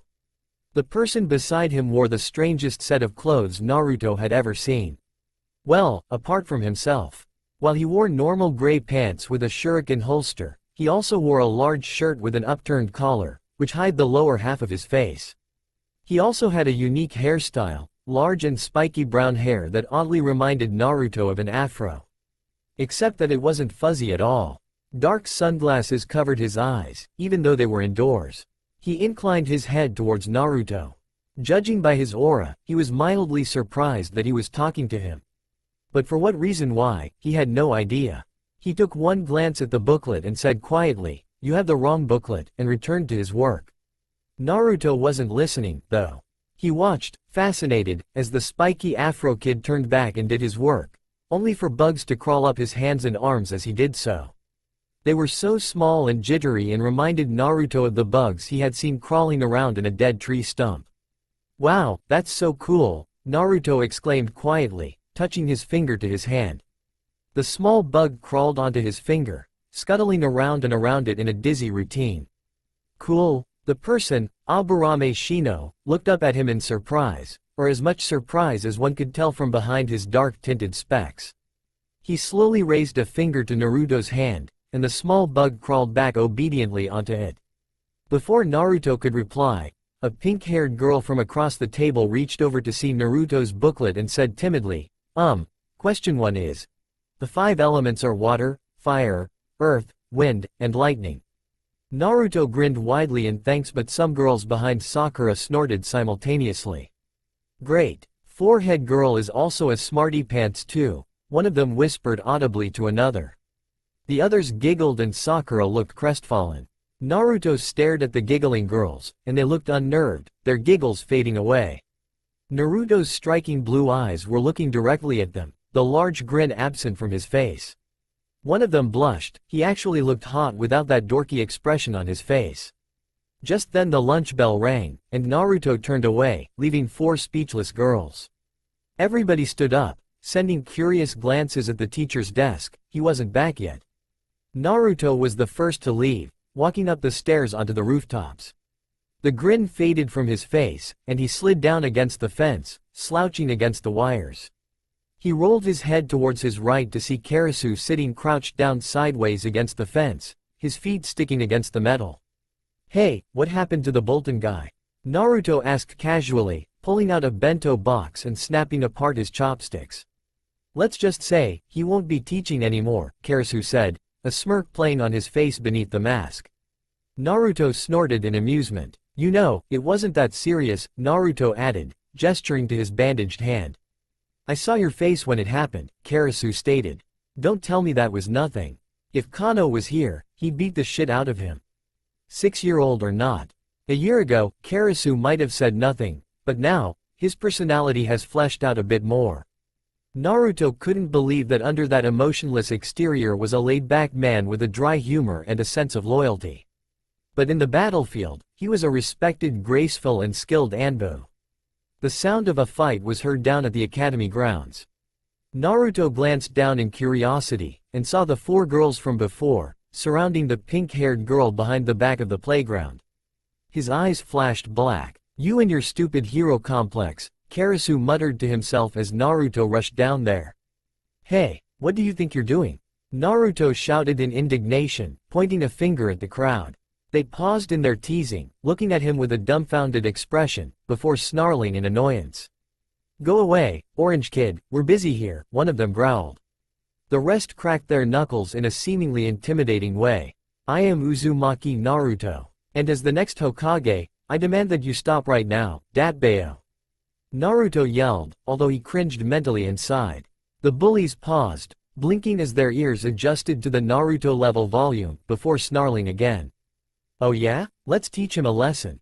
They were starting to advance when Karasu jumped down from the rooftops, landing in a cat-like crouch on the ground. He slowly raised his head, the crow-like mask staring blankly at the girls. Naruto mentally rolled his eyes.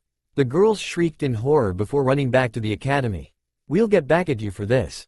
Eek, freak. Naruto ignored them, grinning up at Karasu. Karasu nodded once before disappearing. Sakura looked nervously at the spot where Karasu disappeared, before whipping the tears off from her face. Are you okay? Naruto asked with concern, pulling out his hand. Sakura nods shyly, and grabs his hand. Who was that? Sakura asked, pointing to the spot where Karasu disappeared. Oh, Naruto said, scratching the back of head sheepishly for the second time that day. He searched his head quickly for an excuse. That was just a random dude who hates bullying. Niece. Ah, Sakura nods her head in understanding. Suddenly, she smiled up at Naruto. Thank you, she smiled.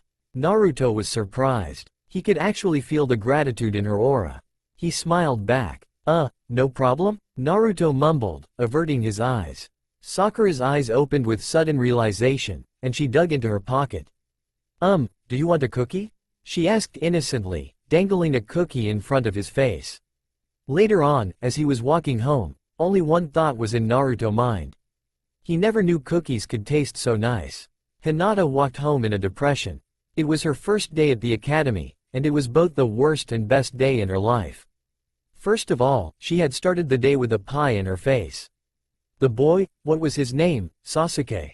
Yes, Sasuke. Well, anyway, he had suddenly ducked, and a pie splattered on her face. A pie, of all things. Then she saw him. The boy that Tusama had directly instructed her to avoid. He was wearing so much orange. And he was a prankster, famous for the Hyuga undergarment flag incident. But the most important thing was, he had the most cutest whisker marks on his face. Wait, cute? Yes, that's right. Hyuga Hinata was in love with the worst person she could fall in love with. The number 1 on her father's hate list. Kya, this was just like something out of a Romeo and Juliet story. Uzumaki Naruto. There was just something about his attitude that she loved. His determination, and his smile. No, not that wide grin that he would give 24/7. That small, content smile he would show when no one else was looking.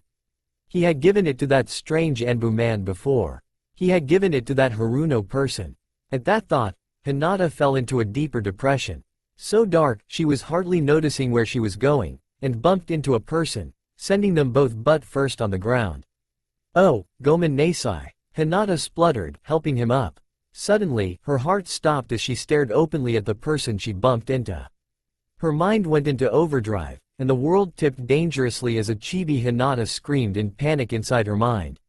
No, my fault, Naruto apologized, a smile hovering on his lips, oblivious to the inner conflict in Hinata's mind. You smiled? Hinata said in a daze. Yes? Naruto said, a question mark popping above his head. Hinata blushed furiously, her index fingers subconsciously poking themselves, as she bowed her head. Anyo, never mind, Gomen, I have to go. With that, Hinata retreated off into the distance. Naruto scrutinized the rapidly disappearing figure on the road. Her aura was red. Like a tomato. Like her face. Was she sick? Oh. Red usually represented anger or some other negative emotion, but the girl didn't seem to be pissed off in any way. Shrugging, Naruto continued on his way home, but he staggered abruptly when he felt a stabbing pain in his eyes. Ow! As soon as it came, it was gone, and Naruto squinted in the light. Was the world supposed to be sideways? Naruto's eyes shut instinctively as the world soon became spinning like a top. Dimly, he realized he was leaning against the wall, and that a familiar Anbu mask was swimming in front of his face. Naruto? Are you alright? Naruto blinked furiously, and the world slowly slid back to normal. He grinned enthusiastically up at Karasu. Fit as a fiddle, dat bayo. Karasu's eyes narrowed. There were a million possibilities. One was that Naruto hasn't taken his vitamins, like any 8-year-old was supposed to. Or, some stupid ninja had tried to cast a genjutsu just to spite him. He cautiously scanned the area, but other than some passing villagers a few meters away, there weren't any shinobi in the area. Karasu sighed. He had to time for this. Please don't say dat bayo. Come on, I'll shunshin you home. I'm in a hurry right now. With that, Karasu took a hand on Naruto's shoulder, and they both disappeared in a whirl of leaves. The first thing Naruto saw when he opened his eyes was a small blur coming quickly towards him. Hey man, how was school? Kano exclaimed, jumping on top of Naruto's shoulders. Both of them came crashing down onto the floor. Interesting, Naruto replied vaguely, prying Kano off him as he got off the floor. Met a dude who looked like him. He added, jerking his head towards Karasu.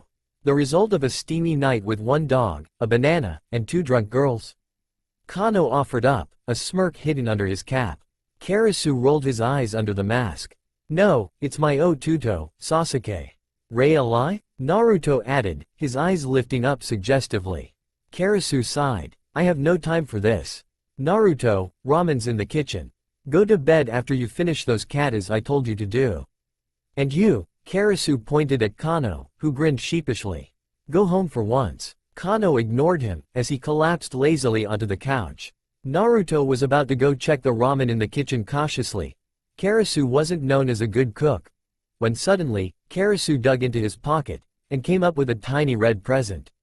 Early birthday present, he murmured. Why, aren't you going to be there? Naruto shot back, his eyes staring at Karasu suspiciously as he fingered the present.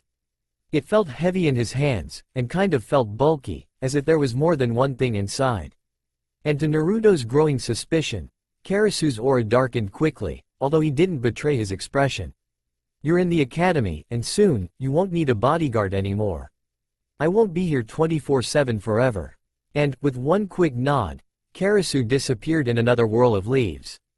The minute Karasu was gone, Naruto curiously opened the carefully wrapped package. Inside was, to both Naruto's and Kano's surprise, an Anbu mask. It was an interesting black color, with intricate white swirls painted on it in the form of a kind of wild cat. The 3 whiskers on the side were strikingly similar to Naruto's, although they pointed downwards more to the jawline. Naruto picked it up gingerly, and underneath the mask was a note. You do not have a name. You do not have an identity. You fight and you kill and you die for the sake of Konoha. You are Anbu. You are Pantera. Under the note was another one, this one by Karasu. When you think you are ready, you may join Anbu. The man listed was for Pantera went off duty because his wife was pregnant. He doesn't exist, obviously. Happy birthday. Burn the notes after you've done reading them. Wow, Naruto whispered, his finger tracing the white swirls on the mask. He thinks I can make it into Anbu? One day, Kano voiced out loud, a proud smile on his face as he watched Naruto. Jaguar-kun, he added cheekily. Okay, Naruto said, a large grin forming on his face. Guess I should start training more then. Come on Kano, to the training grounds. Naruto grabbed Kano and they both raced outside the apartment. The training grounds Naruto was talking about was just outside the apartment. It had been used a few years ago, but was long abandoned from being overused. There was still evidence from them judging by the scorch marks and abandoned rusty kunai on the trees, and the many cracks and random holes in the ground. A few meters away, there was a small stream, but too shallow for any fish to live there. For Naruto and Kano, it was perfect, as they would be totally alone and undisturbed. Didn't have to pull me. Kano muttered with resentment as they both finally arrived there. Naruto snorted with amusement before facing Kano. His hands and feet formed into the golden dragon style. Kano sighed, mumbling words that sounded like, "how impatient," before forming into a stance Naruto wasn't familiar with. Kano had instructed Naruto that there were over 1,000 different styles out there, and Naruto had to be prepared to face all of them. Naruto respected Kano as a taijutsu specialist. A 6-year-old taijutsu specialist. Unlike Naruto, who only knew one taijutsu style, Kano formed different stances nearly every day, and used each of them skillfully, like a master. How he knew so many was a mystery. Kano cracked his neck before rushing towards Naruto with a breakneck speed. Prepared for that, Naruto twisted his body to the side, his rotating feet stirring clouds of dust on the ground. He came behind Kano with a chop towards his back, but Kano reacted. Kano dropped to the ground with his hands, and using momentum, kicked Naruto in the face, sending him clear into the sky before launching some shuriken up at him. Helpless, Naruto mentally cursed, but his eyes turned into a familiar deep reddish black, and he snapped his fingers. The shuriken simultaneously sliced cleanly in half, and Naruto landed gracefully onto the ground. Without missing a heartbeat, he snapped his wrist in an upward motion, and there was a whoosh of air as a whirl of blades formed, heading towards Kano. Kano grinned, cartwheeled to the side, as the blades passed him by. "Careful, Baka," he taunted. "Your butter knives may be invisible, but they're still solid, and I can hear them rushing through the air." Naruto stuck his tongue out in a rare moment of childishness, before smirking. Suddenly, there was another stabbing pain at the back of his eyes again, and he stumbled. Ignoring it, he backflipped up onto a tree branch and, gathering chakra, clapped his hands. "Fuck," Kano swore as he glanced at the ground. What appeared to be thousands of tiny black shards on the ground were actually thousands of blades hovering in the sky, the sun forming their shadows. The blades rained down from the sky, and there was a large cloud of dust as the ground became a large pincushion. Naruto panted heavily, leaning against the tree as he squinted through the dust, the beginnings of panic rising. It was quiet, too quiet. He was experimenting with his blades and came up with the attack just yesterday and wanted to try it out. Did he go too far? Could he have accidentally killed Kano? "Almost got me there, man," whispered a voice in his ear. Naruto finally noticed the sharp metal of a kunai poking against his back. "But seriously, you need to watch your guard. A powerful attack leaves people weak and tired. Instead of panicking, you should have scanned the area with your bloodline and checked for survivors or for an enemy watching you, waiting for an opening." 6-year-olds shouldn't swear, Naruto shot back lamely. Kano grinned cheekily as a reply, and they both straightened up. Kano glanced down at the ground, and whistled. The entire area was embedded with large cracks and holes. "Your control is getting better," Kano commented, crouching down on the ground and inspecting the holes. "Your power too." Naruto wasn't listening, as the pain increased until it felt like as if his eyes were on fire. He grimaced, and collapsed on the ground. Naruto opened his eyes. It was dark, completely dark. But suddenly, he felt a sharp pain on his throat. It was the sword. "Again, do you have what we seek?" "Oh come on," Naruto said with a sigh, although he was inwardly nervous. "Not this dream again." The voices made a sound that seemed like they were laughing, and it echoed in the darkness. Suddenly, there was an unexpected pressure on his mind. "What are yo?" The day's memories flashed through Naruto's eyes. The academy, the pink-haired girl, when he bumped into Hinata, the Anbu mask.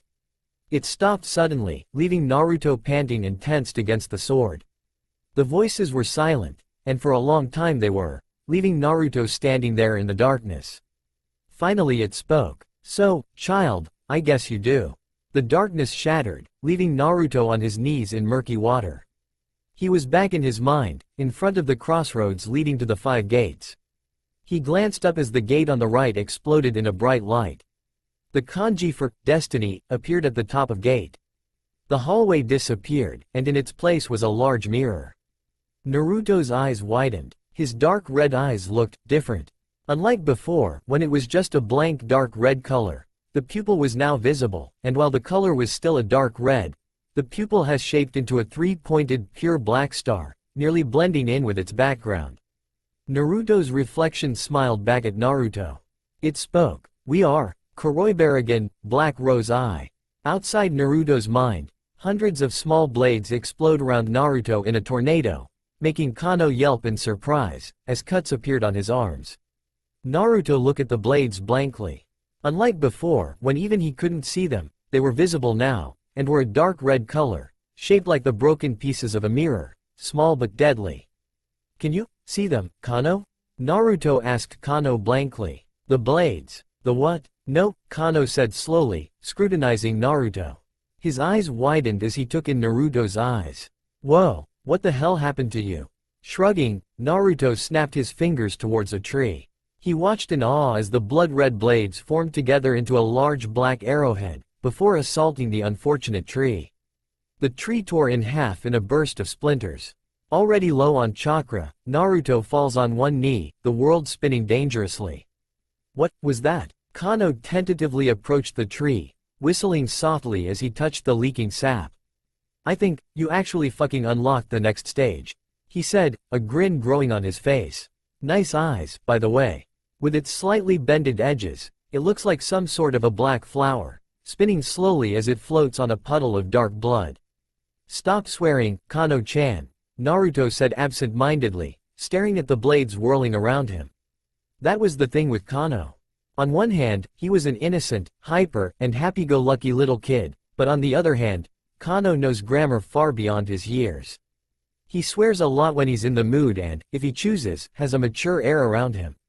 Not only does he have a sadistic streak and a tendency for violent and extremely detailed similes, but he also knows shinobi techniques, styles, and has the gracefulness and knowledge of Junin. It was plain weird. And there was the fact about his aura. Kano's inner aura, the distinct color in the deepest part of one's soul, was completely black, something Naruto hasn't seen before.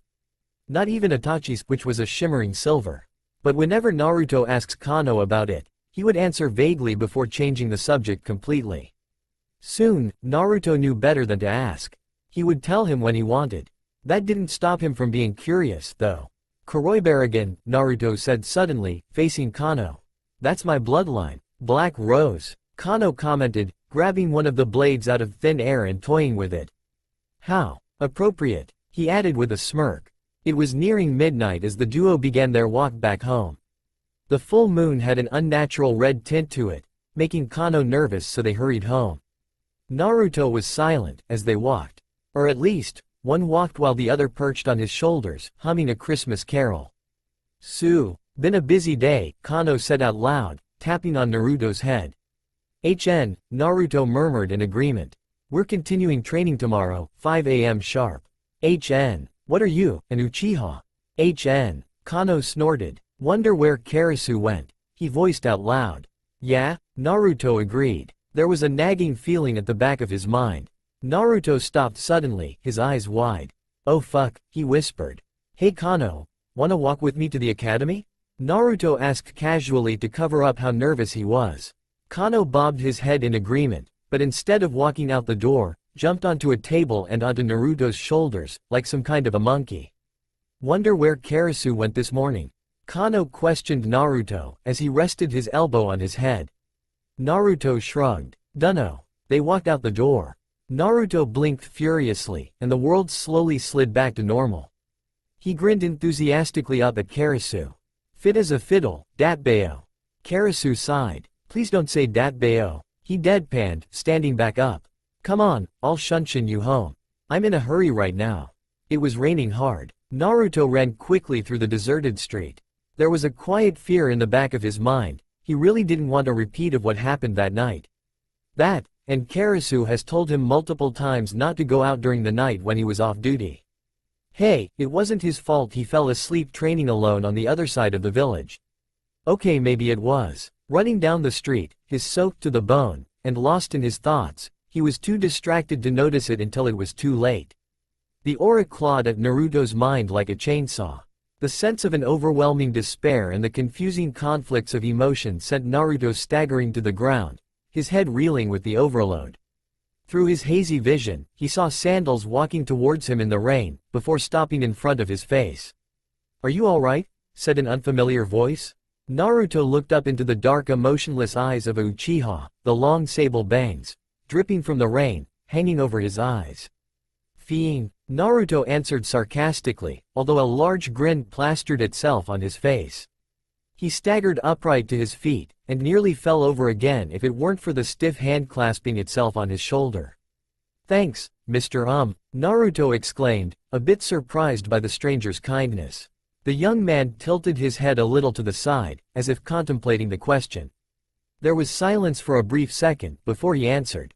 "Uchiha Itachi." The guard tilted his head a little to the side, as if contemplating the question.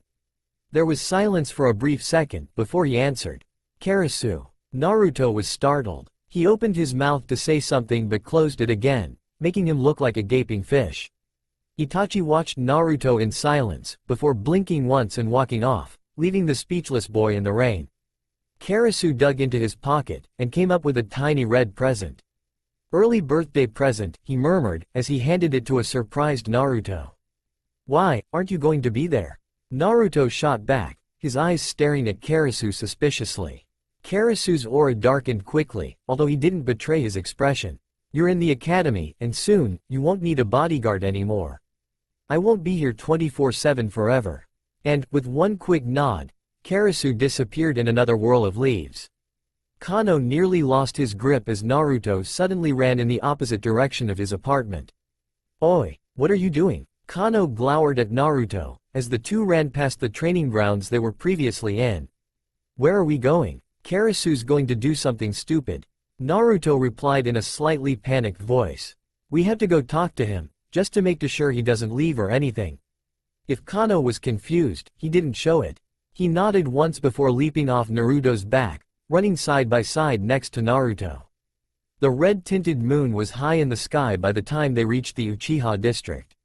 Sure enough, there appeared to be something off with the place. There were no guards on the entrances, and the place was a ghost town, completely silent without any evidence of life. The two walked quickly through the deserted street, and Naruto was tense, his guard up fully. Warning signs were flashing off in his head. When they turned the corner, Naruto froze completely. There were bodies everywhere, lying stretched out on the ground, their faces permanently contorted into an expression of shock and terror.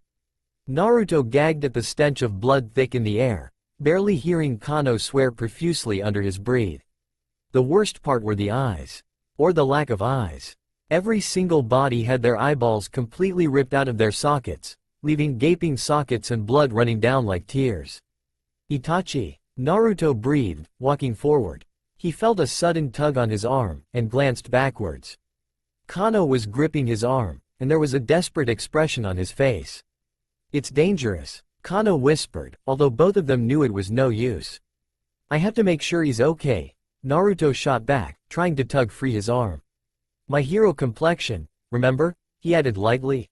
Slowly, Kano let go of his arm and was about to follow Naruto, but he stopped him. "I'm not going to be in danger. I'll just check things out," Naruto said reassuringly. "I need you to go to the Hokage Tower, tell Oji-san what's happening." There was a savage glint in Kano's eye and he opened his mouth, but Naruto beat him to it. "You're faster than me," Naruto stated, a determined expression on his face. Kano slowly looked down on the ground, his face hidden by the cap. Suddenly, he looked up. "You know what? Fuck you," he growled, before turning away and running off. Naruto watched him leave with a heavy heart. Naruto's eyes turned a deep red, the pupils elongating into a three-pointed star before he closed his eyes. This was a trick Kano had taught him, after experimenting with his bloodline. Naruto's eyes searched through the district, sensing for auras. The Kuroibaragan, when used in this form, could see auras a few km away, and although not as ranged as a Byakugan, it had the plus of sensing emotion, and not chakra. Meaning while people could disguise their chakra, they couldn't disguise their emotion. It was something like finding a scent. Or at least, that's what Kano said. Naruto snapped open his eyes. There was a person alive a few houses away. Composing himself and ignoring the dead bodies, Naruto raced through the abandoned street. His heart was beating faster and faster by the time he reached the house. The door was blown wide open, like as if somebody had shoved it open. He entered it tentatively, searching for the aura. It was weak and small. Possibly Sasuke's. Naruto entered the living room and gagged. A middle-aged man was slouched against the wall in the corner. The kunai embedded in his head had cracked open his skull and looked fresh. The killer had been here quite recently. In the middle of the room was another middle-aged woman, possibly his wife, a large slash on her back. Naruto held his breath. The woman was shielding something with her body. He approached the corpse and gently moved it to the side. His eyes widened. It was a girl, around 4 years old. Her long blue-black hair was strewn around her body and her breath was labored. There was a small stab wound directly on her chest, the blood leaking onto her pink and blue kimono. She stared up at Naruto, her coal-black eyes pleading and silently crying. Naruto stayed silent, staring at the girl before crouching down. "What happened?" Naruto asked softly. The girl opened her mouth to say something, but choked up blood. Eyes furrowing in the effort, she tried again. K-Ka.San, Saint Stranger. Suddenly, 4 kunai came out of nowhere, and, on instinct, Naruto jumped away, watching in horror as the kunai embedded themselves into the girl. She gave a shaking breath before falling limp. "What do we have here, now?" drawled a voice from the door. Naruto's breath got caught in his throat, and he stared at the man walking casually into the room. He was wearing all black, and the moonlight outside illuminated the orange mask he wore, a twirling spiral centering on one eye hole. Without realizing it, Naruto was slowly backing away from the man as he came closer. The masked man cocked his head towards Naruto. "Oh, the Jinchuriki. Madara is surprised you're here." As he spoke, he began slowly unsheathing the katana on his back, walking calmly towards him. Sweat dripped down Naruto's face, and he quickly threw a smoke bomb at him. The man quickly sliced through it, but the smoke exploded anyway, enveloping the room in a dark cloud. Madara coughed loudly, blowing away the smoke with one hand. When it cleared, Naruto was nowhere to be seen. "Ah, Naruto-san," he whined. "Come back. Tobi is a good boy, he won't hurt you." Outside, Naruto was running hard, his breath labored as he ran. There was no question. That masked man had killed the entire Uchiha clan, including Itachi and Sasuke, and he was going to kill him. Naruto hid in a clothing shop, trying to calm his heartbeat down. "Kano, where are you?" he thought desperately. "Ui, Naruto-san," Madara yelled out, his hand cupped over where his mouth should be. He walked casually through the street, nonchalantly kicking dead bodies as he walked. Naruto watched, frozen, as he walked past where he was hiding. He held his breath as Madara paused, looking in his general direction, before shrugging and continuing down the street. When Madara disappeared from the corner of the street, Naruto let out a relieved sigh. "Hello, Naruto-san," whispered a voice in his ear. Naruto jumped visibly before large hands pinned Naruto against the wall, and he found himself looking straight into the man's mask. Beneath the mask was a single red eye, black tear-shaped dots spinning around the pupil, a Sharingan. Naruto screwed his eyes shut, not wanting to be caught in a genjutsu. He tensed as he heard the familiar sound of a katana being unsheathed again, and felt the metal pressing against his neck. "Your heart is beating really fast, Naruto-san," Madara exclaimed quietly, the eye crinkling into an upside-down U shape. Naruto growled, snapping his eyes open. Madara stared at his eyes in surprise but backflipped quickly, just as a flurry of blades flew upwards where his head was. His eyes widened slightly as his orange mask was sliced clean in half. Naruto snarled, the three-pointed cross in his eyes spinning rapidly and becoming narrower and narrower, until turning into red slits. The whiskers thickened and his appearance became more feral. Madara jumped upwards just as a gust of wind blew underneath him, flying past him and crashing into the nearby buildings. Just as his feet touched the ground, he was assaulted by a large red chakra tail, which slammed him into the ground, creating a large crater. Naruto jumped high into the air, before landing cat-like in front of the crater, his slitted eyes darting in the stirred-up dust. As the debris cleared, the moonlight slowly revealed a log. "What an interesting bloodline, Jinchuriki," spoke a voice behind him. With lightning-fast speed, Naruto's chakra tail whipped out from behind him as he whirled around, facing a laughing Madara. His hair was short and spiky, similar to Naruto's, and long black bangs partially covered his left eye, which had a black eye patch over it. There was a creepy smile playing on his lips, and it looked out of place on the seemingly gentle-looking face. "Uchiha Madara," Naruto snarled, his voice deeper and more menacing. As he spoke, the red chakra enveloped him, forming another chakra tail. Madara smirked, before disappearing completely. Suddenly, there was a burning pain in his stomach, and Naruto looked down. There was a long katana sticking out of his chest. At first, the sight didn't register in his mind, but soon, black spots filled his eyes, and the slits faded away, leaving clear blue eyes. "Teme," Naruto faltered before collapsing on the ground, unconscious. Madara contemplated the unconscious form on the ground, before walking over to it. He reached out his hand, but another gloved hand came out of nowhere, gripping the arm in a bruising hold. "Oh, hello, Yellow-san," Madara said casually, turning his head towards the person. Like Madara, he was wearing all black and carried a guitar slung across his back. His breathing was slightly labored, and his hood had come off, revealing a blank Anbu mask with slit holes for eyes, and long blonde hair tied into a messy ponytail at the back. Equally long and unruly blonde bangs fell into his eyes. Yellow-san didn't bother to reply, and as the two continued to stare at each other, a sharp whistle rang through the silence. Long dark blurs were seen running towards the two. "The Anbu are here," Yellow-san stated, his voice deep and menacing under the mask. He slowly let go of his arm. Madara stared unnervingly at the man before reaching into his pocket, pulling out another orange mask, which he quickly donned on. "Itachi," Madara whispered loudly. A dark blur came seconds later from the rooftops, landing next to Madara. Itachi, clad in his Anbu armor, glanced at the two men before his eyes landed on the unconscious form of Naruto. He gave an accusing glance at Madara, who waved it off. The two ran off, but Itachi gave one glance at the blonde man, who was staring back at him. They both shared a look before turning their heads away. Yellow-san sighed, the action sounding like a rattling noise under the mask. He crouched down near Naruto, inspecting the stab wound. It had already scabbed over, and skin was slowly healing over it. He would be okay. As he stood up, 4 Anbu came down from the rooftops, kunai knives aimed threateningly at him. "Ukami Taiko, we have spotted and apprehended a possible suspect," whispered Kat into a microphone on her ear. "State your name," the one from the left demanded, wearing a bear mask. The others shifted slightly, nervously scrutinizing the stranger. It was common knowledge that there weren't many blonde people in Konoha. Especially ones with a yellow that had a brightness that rivaled the sun.